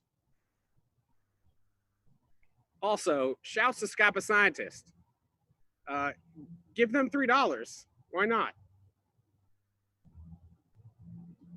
Okay, I know what you're thinking. A-ball, can I eat them? You can eat anything technically that you can catch. Should you? That's another question. So yes is the short answer. Next slide. So this is what we do. Like I mentioned, I'm here in Ohio where we don't have a lot of ocean cuisine, at least not very fresh. So sometimes you got to improvise, right? And so what you'll do is you'll take a hot dog, which is actually a combination of lots of different meats and hams and not cloacas. But anyway, you make a squid situation. That looks more like an octopus to me. Also, how is it green pasta? That's new. So yes, you can eat them. You can eat them as a hot dog. You can eat them straight out of the ocean. You got to watch out for the ink, though. I'm hoping we get to talk about the ink. Don't know how much. No, okay. Greg, Libby Kennedy from Channel 5 here. Can you comment on the eating of squid ink? Squid ink is good because it's it's more permanent than squid pencil. Next slide. No.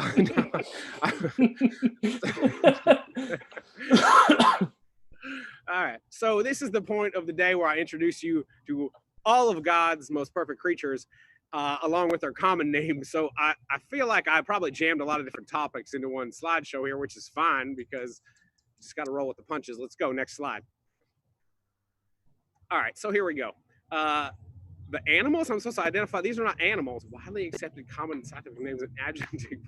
I see. All right. So, so what you have done here is you've taken what the youths call a mimi. I believe they say it's a mimi, and you put words on it. No. So basically, I would never wear plaid, but if I did, I'd be that guy in the center.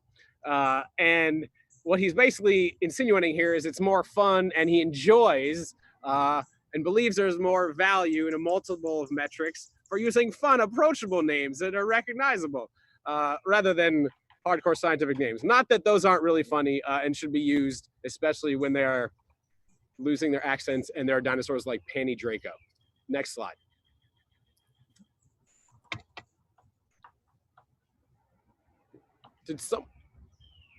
All right, Greg's a little confused here because it appears as though someone has drawn an eyeball on this squid.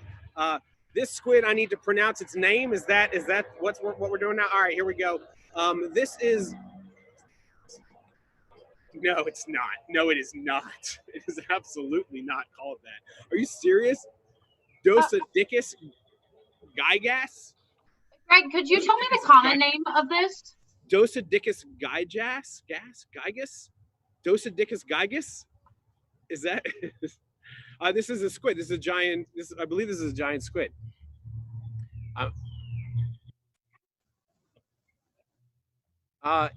Him? What?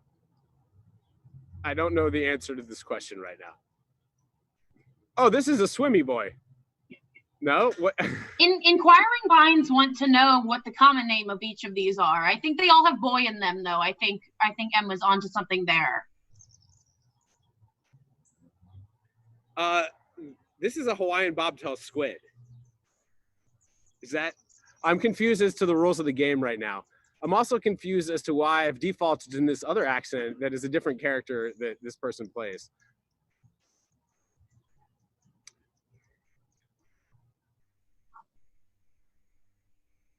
Oh, this is a squid boy or a swimmy boy. Is that it? Is that all you need? Is that really all you want? It's a spotty boy. Oh, a spot. Oh, I see. You want me to describe? All right, start from the top. Let's go. Let's go. Let's go. Now I understand. Oh, this is a dick with tentacles boy. Yeah, this is a well, spotty boy is really good. Now it's like a purple people eater boy. That one's good. Ooh, vampire boy. Ooh, sequin boy. Whee boy. Ooh, bioluminescent boy. That's good. I like that one. Ooh, ghost boy. Wow. Nope. Carrot boy. We're going with carrot boy. Going with carrot boy. State for the record. So in conclusion, obviously, can we just go back to that last picture? Just, yeah. In conclusion, squids are clearly the best animals that have ever lived in water on this planet. Visit Greg's Banana Walls if you need your drywall or sheetrock installed. Peace.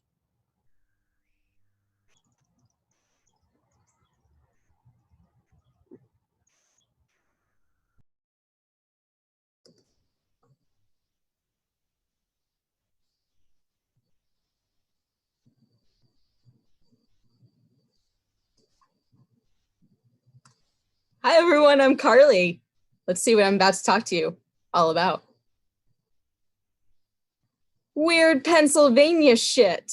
Guess what? I've been to Pennsylvania once on a job interview, and that was some weird shit. I can tell you about it another time.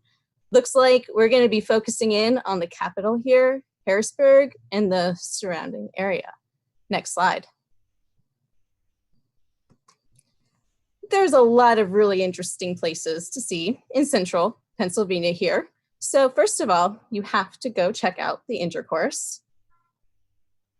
We also have some blue balls. There's a place called Chinchilla. They're really soft. Bird in Hand. Jakey Buttersnap? That's not real.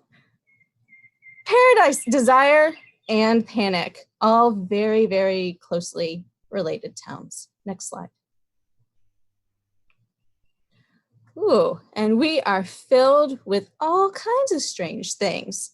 Chicken and waffles, that's a thing in the South too, I think. Scrapple, no fucking clue what that is. It looks something like a highly modified meat product. Lawnmower races, gotta put on those helmets, safety first. Shoe fly pie. Shoe fly, don't bother me. Sheets, those are everywhere. That's not a Pennsylvania thing, is it? I don't know. All right, and real pot pie doesn't have a crust. Or carrots, or peas, or potatoes. Are those dumplings? This place is crazy. Next slide. All right, nothing is as strange as the Pennsylvania butter sculpture. Okay, we've got a sweet little boy getting on a bus with the cow who maybe produced the milk that gave us all this butter. That's really sweet. And then this, I don't even know. He's kind of the stuff of nightmares, but luckily he's made of butter and we can melt him if he creeps us out too much. Cool. Next slide. Oh, it's a very big deal. A newsworthy big deal. In 2020, Pennsylvania Farm Show Butter Sculpture unveiling. I can't tell what's going on, but it looks really impressive. Also, is that like a giant refrigerated room that they have to keep the butter sculptures in shape? That's crazy. Next slide.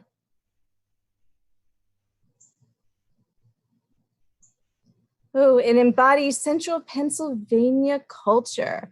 So 2020, Dairy Queen, Eagles, mascot, some chats that I can't read text over. There we go. Woo. Crowds entering Pennsylvania Farm Show because there's nothing else to do in Pennsylvania in January, and there's milkshakes. I bet you all we would be thrilled to go see some butter right about now. Central Pennsylvania in January didn't know quite how lucky they had it. Hey, look, local products, they support communities and they help the economy. That's fantastic. Next slide. Ooh, fun facts. The first Pennsylvania butter sculpture was featured at an annual farm show in 1991. Each butter sculpture takes 1,000 pounds of butter, 14 days to make, and 2 butter artists. Each sculpture is approximately 3,258,000 calories. That's a fuck ton of calories. After the farm show, the butter is sent to a processing plant that uses it to make renewable energy? But you could eat that. Okay, it's neat. I agree. Yeah, next slide.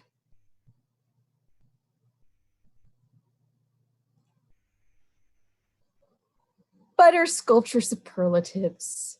Our best cow. Look at that cow. She's so sleek and pretty. What a lovely expression she has on her face. If only we could have gotten some hair blowing in the wind, like the one to the side. Next slide.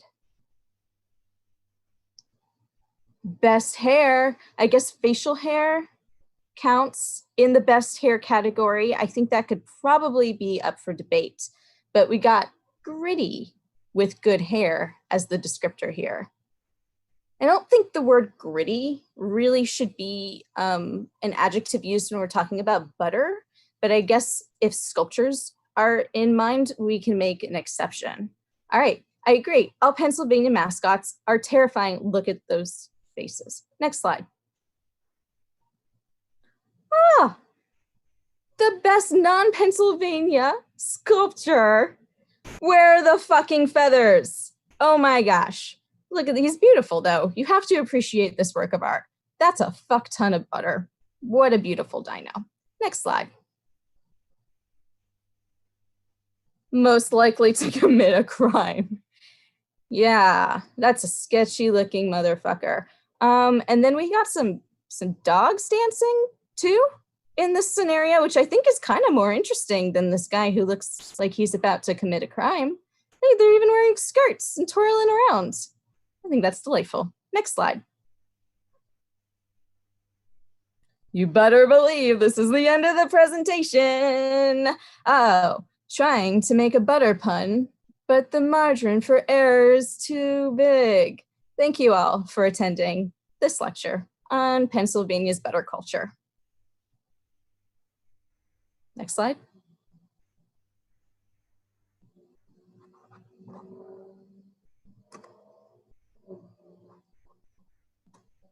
Hey everybody, I am Virginia Schutte. Thanks for coming. I must tell you, as you may have noticed, that I'm joining you from my bathroom because my kids are asleep. I have asked my husband not to use the toilet for the next 15 minutes. We should have at least 15 minutes apiece. I'm also going to start with a question that's more of a comment, which is, would I have signed up for this had I known it was not automatically a science presentation? And I don't know, but I do know that I'm excited to tell you more about Enemy Behind the Shadows, which sounds like a mashup of two movies that I have seen at some point. So for somebody commented that this is going to be a real ride, and I agree, because it is our #1 cause for concern. Let me tell you why. The main thing you need to take from this presentation is, next slide, please. Oh, good. It is about movies because we're in the cinematic universe and there are multiple of them. And is there something more on this slide? Yep. There's oh, he is good looking for sure. That is one of the Chris's, and he's also Captain America. Those people are just okay looking. Although I would argue that Wonder Woman should be in the good category. I don't know why they're in the okay category. I do like, though, the thigh muscles on the red suit person, which could either be Ant-Man or Flash. I saw Ant-Man, but that doesn't seem like the same kind of universe we're in right now. And also Dark Universe and Mummy, not Yummy. Dark Universe and Mummy, but the new Mummy, not the one for old people like me, are in the, oh, I usually don't curse. They're in the dog butt category. Next slide, please. So I know that aspartame is fake sugar, and so there is a universe to rule them all. And I'm going to tell you how sweet it is, the best universe. Next slide, please. I don't know why you would forget about Jillian Jacobs when we're talking about movie universes, because she's in a commercial. And so here we are with Jillian, and there's a link. So if you wanted to, you could type in all of the letters and numbers in that link, and then you would know what I'm talking about. Next slide, please. There's Jillian. She's carrying what looks to me to be a really large Coke can. And I have not seen this commercial, which is making me feel a little bit foolish. But I also don't know why people would buy extraordinarily large Cokes. Maybe she's just really thirsty. Next slide, please. Oh, right, that guy. So at 18 seconds in, she does a cheers to what appears to be that random passerby. Let's keep going. And then she has her aspartame, which is back to the sweet part of the universe that I said I would tell you about in the very beginning. Next slide, please. Right. So this is the random passerby, and it's Karen Sony. Karen is something that, has become something of a meme, but this Karen is actually a good Karen. Next slide, please. Right. And so it looks like there's someone just walking by. I wonder who that could be. It's a fake sugar cheers. And let's see what the next slide has for us. Right? It's the same two people. You can tell because she has brown hair and then this camo jacket, which makes her hard to see. So that's why they blended her into the background with the camouflage. And then he is wearing jean pants, but as a jacket, and also a red shirt, just like the Coke colors. So there's a lot to notice here. That's why I put in big text to notice anything with many question marks. So yeah, they are in the same world. So this is the Diet Coke cinematic universe world. Let's keep going, please. I'm going to tell you what it all means. That's why I'm here. Next slide. Okay, Diet Coke is a silent killer because of fake sugar, which can cause serious diseases such as cancer. And let me tell you more about cancer, which is when cells just can't control themselves. Next slide. They aren't real people, which you should have known because it's a commercial, and commercials don't usually show real people. They usually have that disclaimer at the bottom that says dramatic reenactment. This one doesn't have it, so it would be easy to be taken in, but these aren't real people. Next slide, please. Right, so I'm saying that they are cancer. Next slide, please. All right. Diet Coke has a lot to do with the Chris's and how those people looked good in the first slide. And you should call your representatives and tell them that you love the Chris's that are in the movies. Next slide.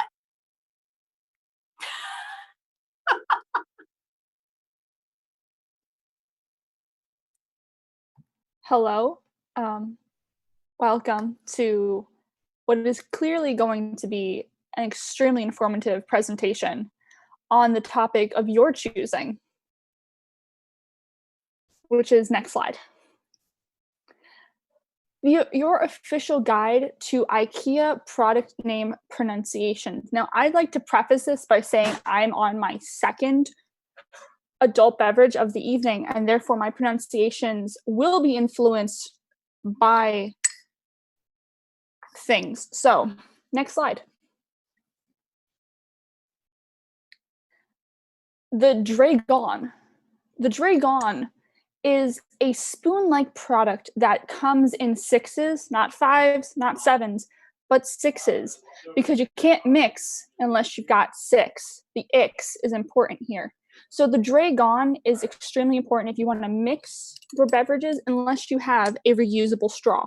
Reusable straws, people, not plastic. Next slide, please. The Dragon. The Dragon is not to be confused with the Dragon. The Dragon is for stirring. The Dragon is for cleansing your hands. In these pandemic times, you must wash your hands for at least 20 seconds to make sure you disrupt that virus membrane so you can break it off, kill it, get rid of it, and keep yourself sanitized and cleansed in this time. The Dragon is for everyone. Please go pick one up at your IKEA today. Next slide. The Poog. The Poog helps you tell time. So the Poog is telling us that it is officially 10:10 a.m. or p.m. The Poog doesn't say. You cannot really tell the time or the date with the Poog. You only know the minute, the hour, but time is just an illusion created by humans to try to control the universe. Not actually happening. Next slide.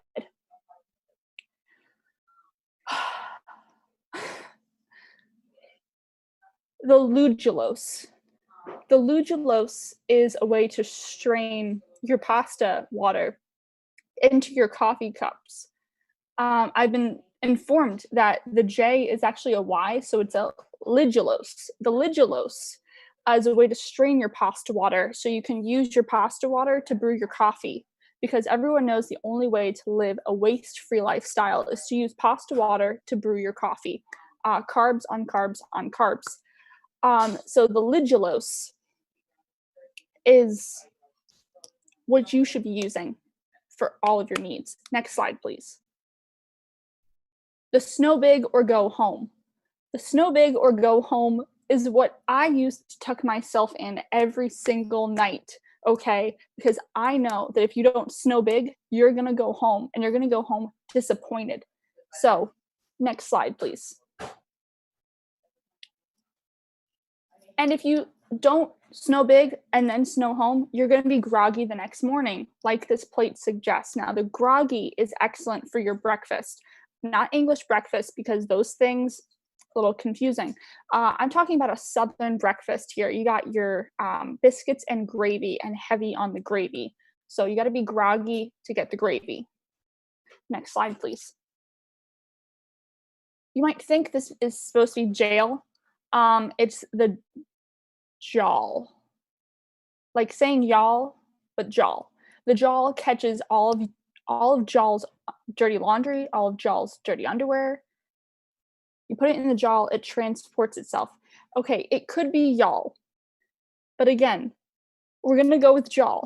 So y'all and jaw. If you say it drunk enough, it sounds the same. Again, catches dirty laundry. On to the next one. Now, this is Martin, who, for those of you who went to Dino 101, knows their dinosaurs. But this Martin is great for your butts. So hold on to your butts, as Mr. Ray Arnold once said, and sit down in this Martin. I don't know how the real Martin feels about this, but I feel strongly that this Martin is only slightly superior to the Dino 101 Martin. The next slide, please.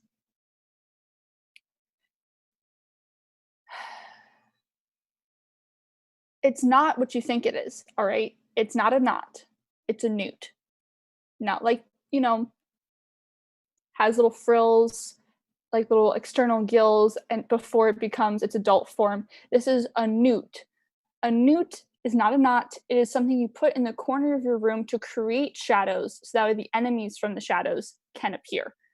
And it's not Newt Scamander. It doesn't cast spells on you. It doesn't bamboozle you. It shows you the true light. Next slide, please.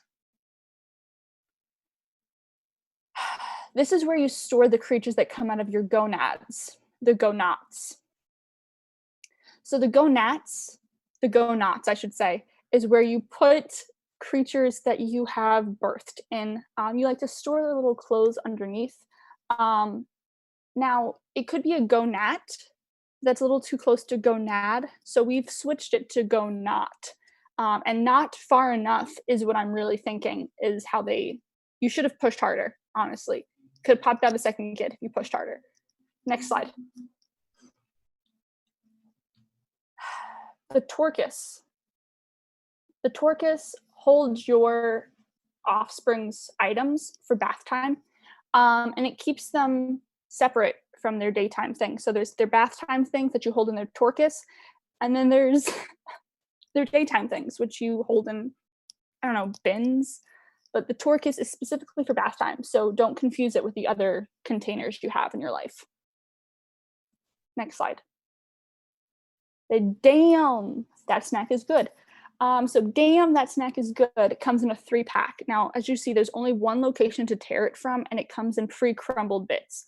So you have to kind of dump it and jiggle to get all of the crunchy bits in. But damn, that stuff is good. Good for your health, good for your well-being, good for your soul. On to the next slide. It's not sensual unless it's sensual. If you want to have a sensual evening, you need a sensuel to boil your pasta, because I forgot what we strained it in, but you need to boil it first in the sensuel. It could also double as a hat. Depending on which state you live in, you could wear it as a hat to put on your driver's license photo if you are a practitioner of the spaghetti monster. So Please continue. I'm just trying to one up Greg from Greg's Bananas. So I'm gonna call this the cronk. So pull the lever, cronk. When you pull the lever onto this mat. So this mat is the thing that you lay down, so that way when the emperor is getting a little too sassy, you gotta pull the cronk, you lay it on this cronk. Not to be confused with the crunk, which I'm pretty sure is a dance move that I was not allowed to do in Catholic school. Continue. So before we had a bin, the torcus for bath time. This is the putta. Putta your things away, or else I'm gonna hit you with something. As my mother and father like to say, well, they didn't hit you because that's not right. But you gotta putta your things away, or you can't have pudding for dinner. So you gotta putta your things away before you go to the torcus for bath time. Please continue.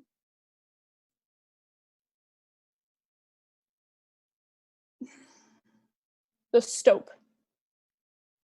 It stops things from falling off and you going ope. So just stope. You gotta double P it, so like a stope. You gotta put a nice little poof on it. So as people point out, you should stope using plastic, but this is not plastic. It is a nice little spongy material, clearly made from the hopes and dreams of anyone who thought it was supposed to only be 1P. Continue, please. Next slide.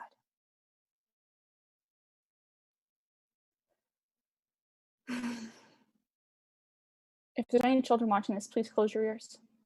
The gung is for when you are gunging a little hard with your consensual partners in the evening times, the day times, any times. You can use it as a swing. You can use it as a support.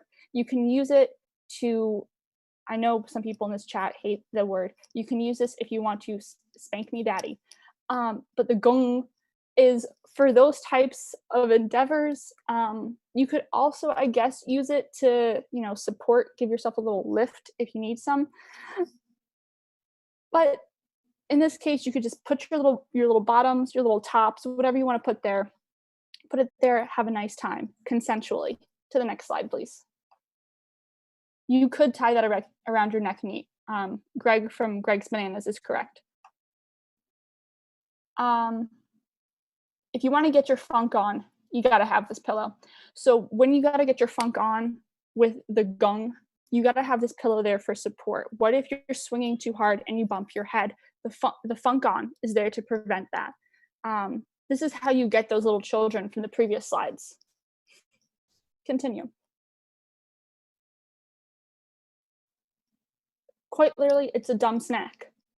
If you're not quite sure which snack you want, you have to hang up your dumb snack, because then it gives you 4 possible options, your go-tos. So if you're not sure which snack to have, the dumb snack will tell you by just really which option is left. The dumb snack for your Netflix and snack pleasures. Continue. It's a Valentuna. So this is what you get your Valentine if you are a fish. And as everyone knows, fish are the best animals. So the Valentuna is a great way to lounge with your other scaled, warm-blooded, but only around the eyes friends. So you think you want to swim through the world, you want to keep on going, but then you're like, man, I'm tired. I could use a little nap. If you're a tuna, you need a Valentuna. A Valentuna is a great place to rest your fins after a long day of evading the overfishing people, the people who create problems in your life, who try to put you in a can. You want to evade them. You're getting really tired from all that swimming. Relax, rest, relax on your Valentuna. Next, please.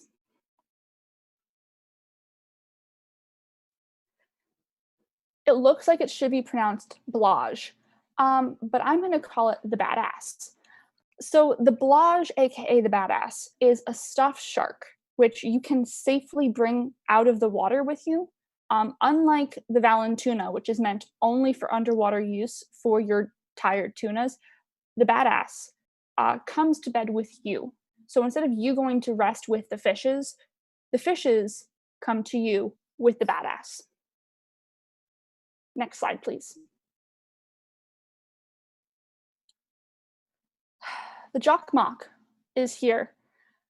The Jock Mock is here for when you need a snock, not a snack, a snock. A snock comes after 11 o'clock. So the Jock Mock is for your snock after 11 o'clock. And when you are ready for your 11 o'clock snack, 11 o'clock a.m. or p.m. does not matter. It just has to be between 11:01 and 11:59. So the Jock Mock for your snock. I've become Dr. Seuss. It's fine. My life dreams have been accomplished. Please continue because the Jock Mock can't hold me anymore. And this is the udder for your butter. So as someone has previously presented on the butter culture of Pennsylvania, the only way those people can get their butter is with the udder. You have to sit on your udder to milk the udders for your butter. And it doesn't help you if you flutter or if you stutter, because it is utterly ridiculous that this product was invented in Sweden and yet made its way to Dutch civilizations in Pennsylvania, which brought us butter for the first time. Because I know you're earning for a churning. And when you're ready, when you're willing, the udder, the butter is there for you. Next slide, please. Now, the Critter is one step up from our previous iteration of bedtime snoozles for your children. The Critter, though, allows them to think there might be something under their bed. As you can see, that railguard only prevents them slightly. It only guards what appears to be the left arm portion of your children from nighttime terrors attacking them, but it leaves their right side and their left leg completely exposed to the monsters under the bed. So that is why the Critter is most important. It helps teach your children to fear the things they cannot see. Darkness, sadness, their own internal demons. The Critter can't protect you. On to the next slide. The Nutted. The Nutted helps you roast your nuts. When you buy a Nutted, you can harvest nuts of all sorts, place them in our patented roaster, and come out with roasted nuts every time. Perfect for churning, like butter, but make it peanut butter, almond butter, cashew butter. You don't know. You need an udder and a Nutted. You need to buy them both. That is how we get you to buy our products. Continue, please. The Frickin'. So we had storage containers for your children's bath time. We had storage containers for your children's daytime. Now we have storage containers for you and your adult activities. We don't know what you need to hide from your children. That's why we put lids on it. Okay, your kids, they're an open book. They have no secrets yet because they're children. You might have toys that you don't want little Johnny to be playing with. So you get yourself a Frickin'. A Frickin' keeps them from frickin' touching your things. You store them, you put little locks on them, you child-proof that, and then they'll never touch it again. Next slide. This is a lot of IKEA.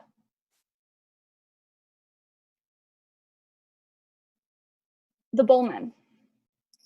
The Bowlman is just, look, they say a woman's place is in the kitchen. I'm telling you, the man's place is in the bathroom, scrubbing the toilets with the Bowlman, all right? So it's named, it says men in there for a reason. It's because men, we said of their trash, we said their garbage when we talked about the Dixie Chicks.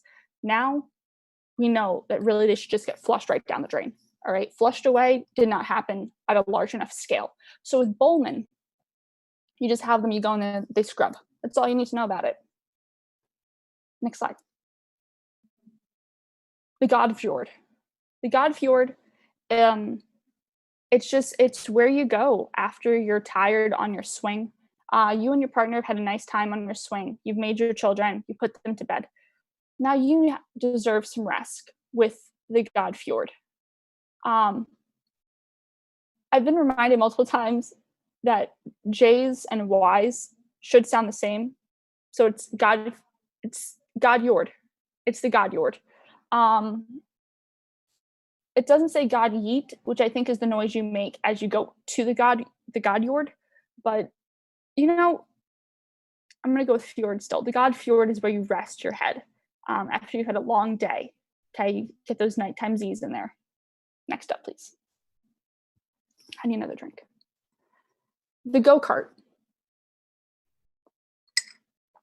Now, the go-kart, as you can see, is perfectly positioned for those sideways sleepers, the people who don't necessarily want to share a bed with their partner. And so you try to subtly kick them off by laying at an angle, have your head peek out the one side and let your partner suffocate on the untucked corner. The go-kart, for those with a risk in their life. Up next. The Bloomster. The Bloomster is not like your regular candlestick because, I mean, it's definitely a little classier, a little fancier, looks kind of like a goblet, but not quite. It almost looks like if a shot glass, if you wanted to put a stemmed shot glass, you'd buy a Bloomster. But really, it just holds the tears of your enemies. You put them in there, you light them on fire, you let it light your evening. Next slide. And I'd like to thank all of you for shopping at IKEA. At IKEA, we come up with new ideas to help your life be more streamlined and seamless. And we also all look extremely good in yellow. So swing by sometimes, buy some meatballs, buy some of our products. We got it all at IKEA. Haley out. That was iconic. That's all I needed. I do have a couple things to feature really quickly that were left out in Haley's slides. Here is the strainer she was talking about. This is what it actually looks like. And I can tell you for sure that the shark is great. He is a good addition to your family. You need him. Anyway, I'm Megan, and I am here to represent America's favorite sunburnt ass bitch, aka myself, in the following presentation. Teaching Tough Topics to Teens, a framework for building effective, engaging, and educational lessons for controversial biological topics. So first, we want to kind of give the pedagogical context to this. You know, we have some diagrams here to show, you know, kind of what the professional developer, you know, the person who's taught the teacher, what they know versus the teacher versus the student. You know, there's a lot of tiers to the context of that which is shown to students. So that's really important to consider while you are learning about things and teaching things, no matter what your role is. So if we want to elaborate and engage, explain, and explore, those are going to be our 4 kind of tiers that then come together to show how we evaluate everything. If we want to continue to the next slide. So the NGSS implementation, I'm going to assume all of you guys know what NGSS is because it's very important. We are kind of focusing on integration, high quality things, open education resources, equity to all, collaboration and coordination, and then those will bring us all to smart demand, innovative and accelerating topics. We also want to reduce challenges in the system, and we want to supply things in a smart way, which kind of brings us into the instructional materials that we use, the professional development tactics that we implement, and our NGSS innovations. So that's kind of what everything comes together to make the NGSS implementation. Next slide. So, you know, there's a lot of issues with teaching. It's hard, you know, everybody's brains work differently. You know, all children are different. So we have to like balance all of the things. We got sex and vaccination and climate change, and within that, saving the climate, saving the earth, and then, you know, letting everybody understand that evolution is real and it's here and it's happening. It did happen. It is still happening. And kids don't want to listen. But the parents are still shouting because their kids need to listen, even if they're not, and the teachers are not okay with that. But we're trying to work on integrating all of that. So as we continue to the next slide,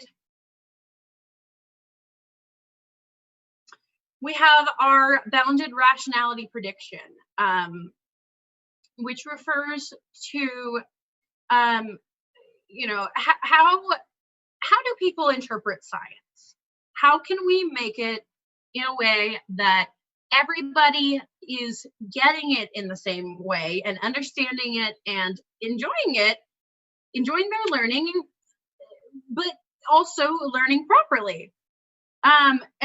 So we have how their comprehension relates to reality. So the right-hand panel is based on a reanalysis of the data found by this dude. The science comprehension scale is one used in that paper. The left-right scale was formed by aggregating the 5-point liberal conservative ideology measure and the 7-point party self-identification measures. Separate regressions were fit for subjects defined in relation to their score on the mean of left-right.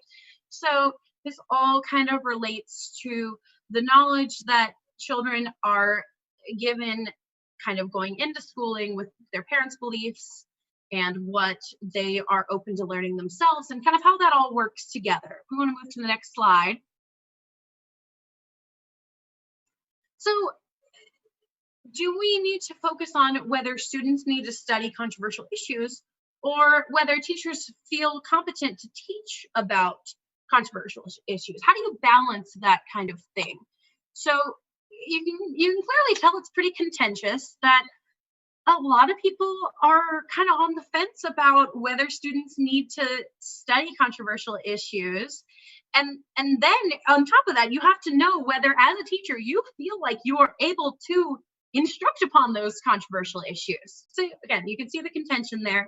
We want to move to the next slide. So we have a nice little cute way to learn. RC Cola.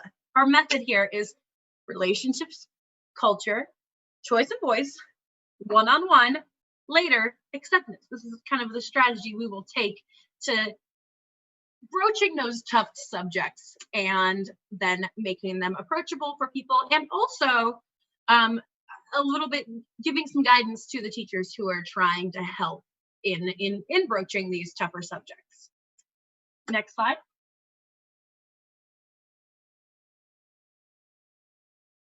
All right.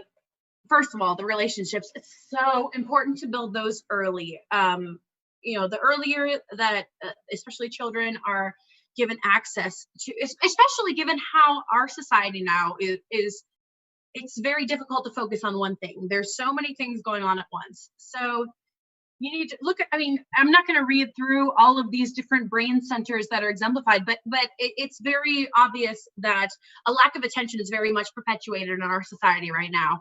So you need to really focus on building relationships, interpersonal relationships early on for children, and that will help them in their growth throughout their lives, and that will then help them learn as they get older. So if we want to move to the next slide. You don't want the kids to be sleeping in class. See, and you don't want to just be a bore. See, look at all those people. They all look the same. They all look boring. They look bored. Teachers teaching nothing. You see it on the slide, and that girl's asleep. And those people are just like, oh, I probably should be awake because that's what's expected of me, but they don't want to be. So this is what you don't want as a teacher-student relationship. Next slide. So as we move on to culture, what's yours? What's theirs? So if we're saying your is the teacher, theirs is the student, you need to reflect on both things. So there are things that are observable, concrete, low emotional impact things you can use as reference points. Food, dress, music, visual arts. I'm not going to list all of these because you can clearly read them. Hopefully you're all able to read, and this is very accessible content here, hopefully. And then beyond those really blatantly obvious things, we have the unspoken rules. They're highly emotional impact on trust, especially when you're trying to broach difficult subjects in a way that feels comfortable and welcoming to others. So you want to think about what's courtesy like in other cultures, things like that. So you want to try to meld as many things as you can. And then there's the unconscious rules. So there's notions of modesty, concept of beauty, concepts of race. So all of those types of things that are really obvious to us, but might be less obvious in other cultures. And then, conversely, you want to be ultra conscious of those, even though they're less obvious to your own culture. Next slide. We got to just always take some time to recognize Dolly Parton. We love her. So if you don't like the road you're walking, start paving another one. That's very true. But that being said, you also need to just be conscious of the roads that other people have walked. Next slide. So we're on to the overall cola of it all. Let's take a moment here to recognize that Coca-Cola is the best cola. Just need a moment to say that because it's true. So we have choice and voice, which are access points and discussions. That's just exactly what's happening in your classroom, what the children feel comfortable discussing, and what they are discussing. Then we have one-on-one, the debrief. People interact with one another. It's gonna be a little bit harder to navigate. People are gonna have varying knowledges of each other's situations. It's gonna lead to whatever it leads to. I'm knocking things off my desk. Everything's fine. And so we get to later. Change takes time. So as that points out, even though our end goal is to get everyone into a place of discussing things in a very pragmatic way and understanding and taking value in everyone's backgrounds and different situations, it does take time. So we have to understand that, the initial discussion may not be as valuable as what comes to it later as we think about things and revisit them. So then we continue giving new resources so that everyone can accept each other and accept each other's standpoints and all of that. And that will then cycle back to choice and voice. And we'll just continue in this nice little circle of really understanding one another. We want to continue to the next slide. Now,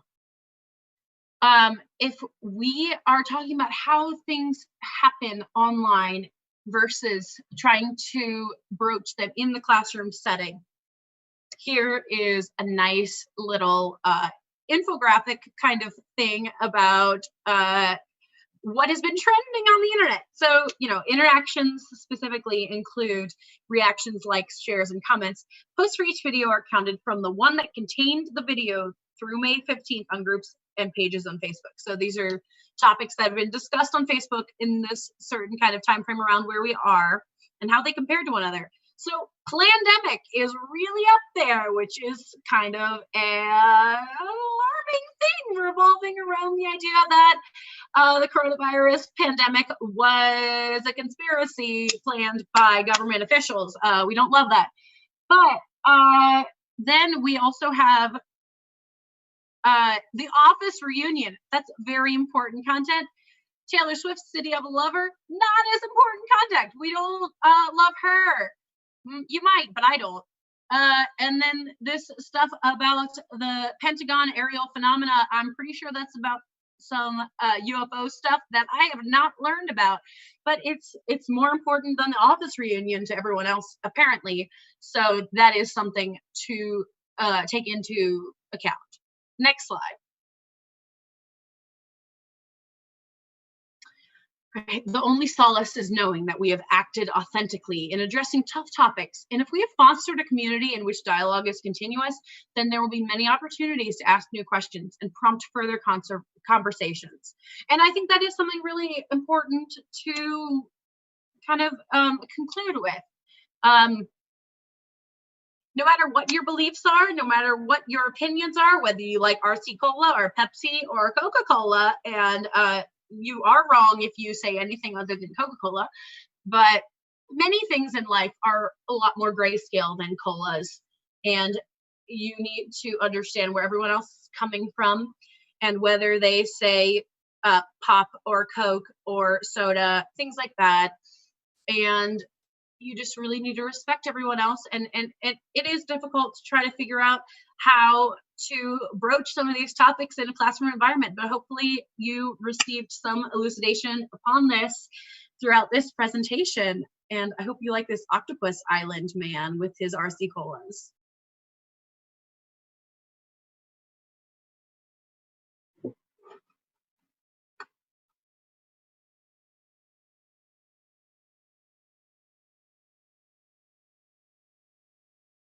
All right, everyone.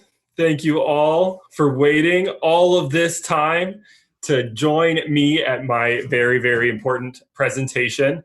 My name is Daniel Oshoni, and today I will be talking about how to make clarified milk punch. So, yeah, this is one of my favorite drinks. I have a beer right now, but if I wasn't drinking a beer, I would be drinking clarified milk punch. I think that's safe for human consumption. So let's talk about what that is and how and why you should make it. Okay, so what is clarified milk punch? I'm really glad you asked. I'm really glad that we're here tonight talking about the importance of clarified milk punch. Clarified butter is where you heat up the butter to get the fat out of there. So I think there's probably, we're going to head in that direction with some clarified milk punch, but let's see. Okay, so, port black tea punch milk it was washed to remove the astringent tannins, which are a chemical, I think, that's in milk, maybe. Yeah, so let's keep going on that, and let's learn some more about clarified milk tea punch.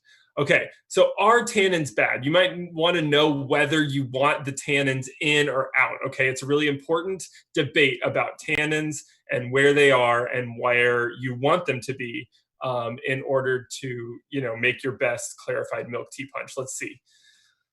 What do we want from our tannins? Okay, so tannins could be bad because they could increase blood clotting, maybe.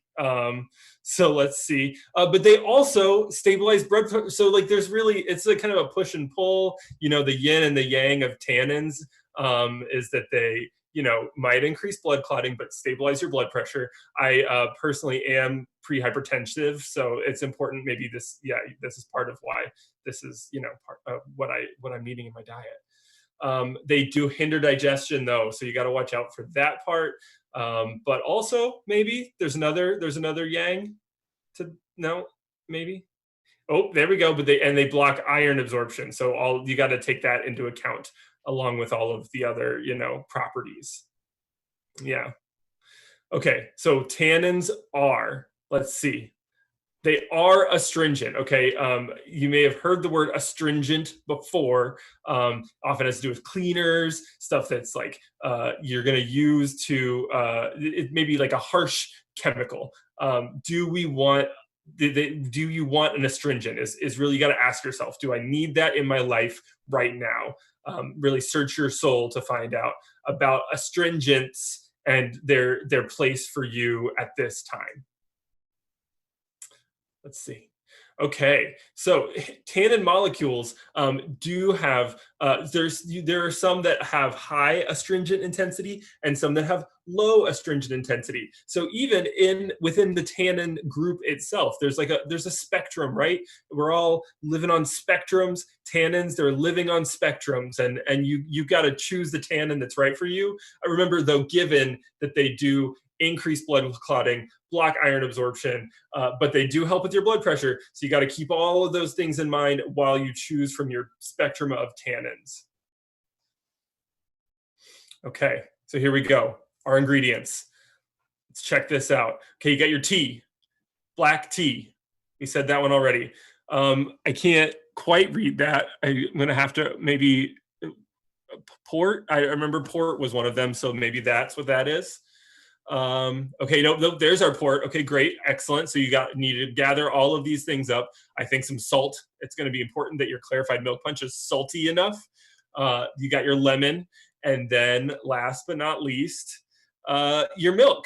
And teeth are important to this process as well. So make sure you're bringing, your teeth. False or fine, but you just got to have that as a part of this too. Oh yeah, see the importance of it.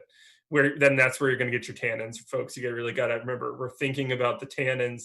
We're focusing on the tannins. We got to make some intense tannin decisions. Oh, or not. It's up to you, right? It's tannin to tannin or not to tannin really is the question. Okay, so let's really think about milk. Why are we clarifying our milk tea and all of this?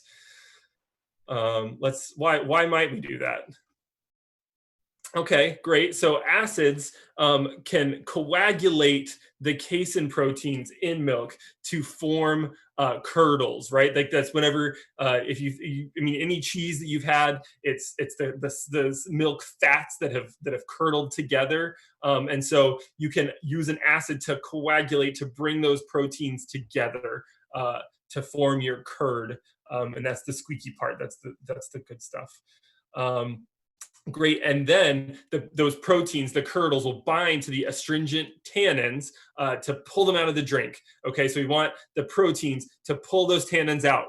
We've decided we don't want the tannins in. We're going to get the tannins out with our with our milk curdle proteins, right? Here we go. And that's what's going to give you that smoother, clearer, clarified, clearer milk tea clarified product that we're all here really to learn about. That's why we've all been here this whole time, is so that we can, clarify our milk with some tea, or vice versa, whichever you're looking for. Okay, here we go. Steps. We got to clarify. We're going to be clear about our clarified drink. Okay, so you're going to mix all of those ingredients. We had the list from before, including the teeth, but not the milk, in a large bowl. You can use the teeth to mix all of those ingredients if you want. I would recommend. And so take all of those things, put them in the large bowl, mix them all together, but not the milk yet. Okay, we don't want curdles yet in our milk. The curds are important, but not quite yet. And then you're going to stir. Oh, I was wrong before. It was sugar, not salt. That's okay. We're going to get the sugar. And but salt is also, it enhances the flavor of whatever it is you happen to be eating. So I will recommend some salt as well. But make sure that your sugar really is dissolved. And then finally, you're going to put the milk in. And you're going to stir really gently. You got to make sure that you're really kind to your milk. You want to maybe even say some nice words to it as it's going. Okay? So stir the milk. Be very kind. And then you need to really let the milk rest, right? You were gentle, you said nice things. You need to then put it to sleep, let it take its nap for 2 to 12 hours, and allow the milk to curdle in the fridge, right? In the fridge. Oh, and there you go. Look at that. Look at that. Appetizing, delicious, beautiful color. You really just want to stick your face right in it. It doesn't look at all like vomit, and really looks just appetizing as heck. Perfect. Okay. Now, remember, we said we want to strain. We decided no tannins in our life. So we're going to strain that several times through cheesecloths and coffee filters. Okay. We got to get the cheese out, and we got to get the coffee out, and really any other solid that might happen to have gotten in there as we mixed our drink.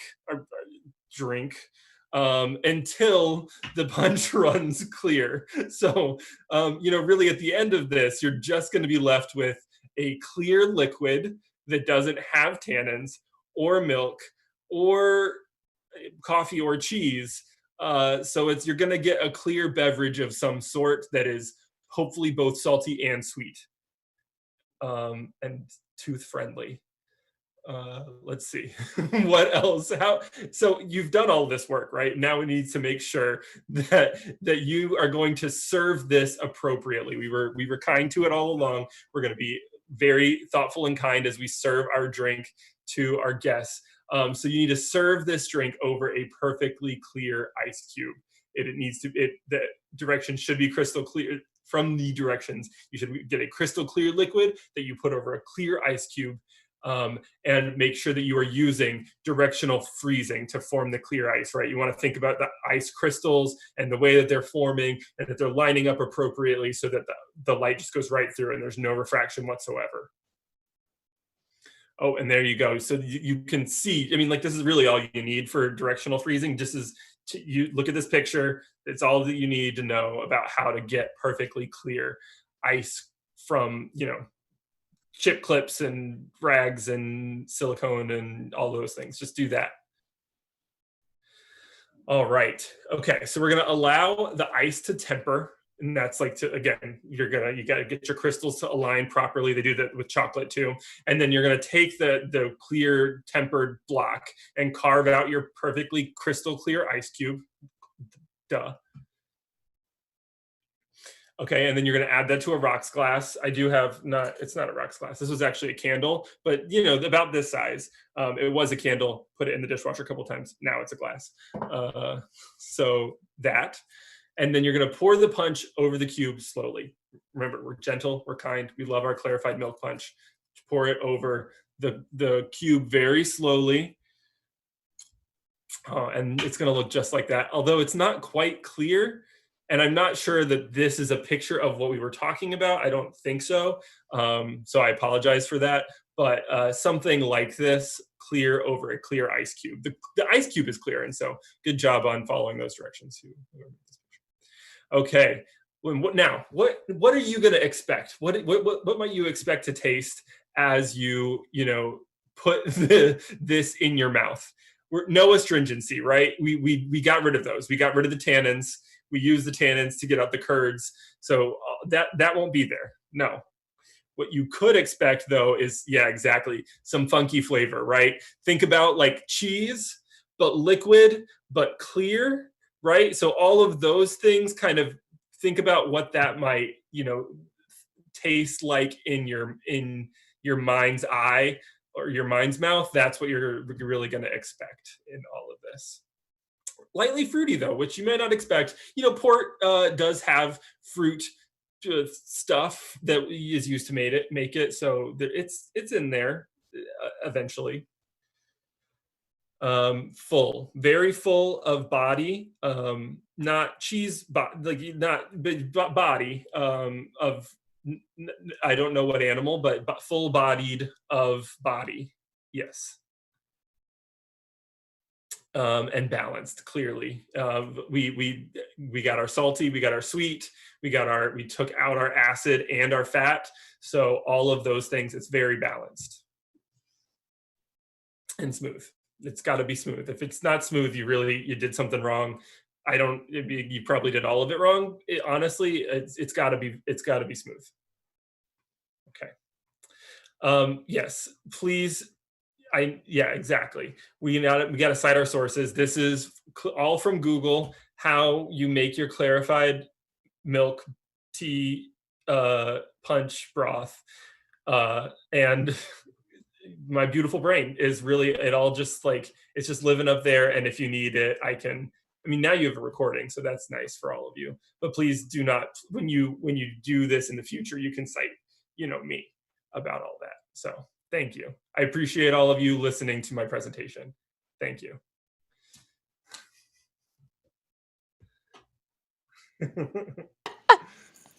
That is the end of all of the presentations that we have. We have successfully made it through 201 slides together on this journey.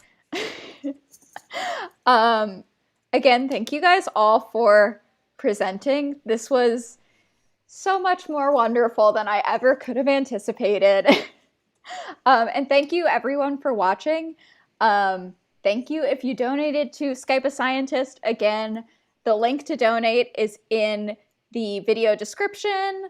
Every donation counts. They are bringing science communication content to classrooms virtually and to families during the quarantine.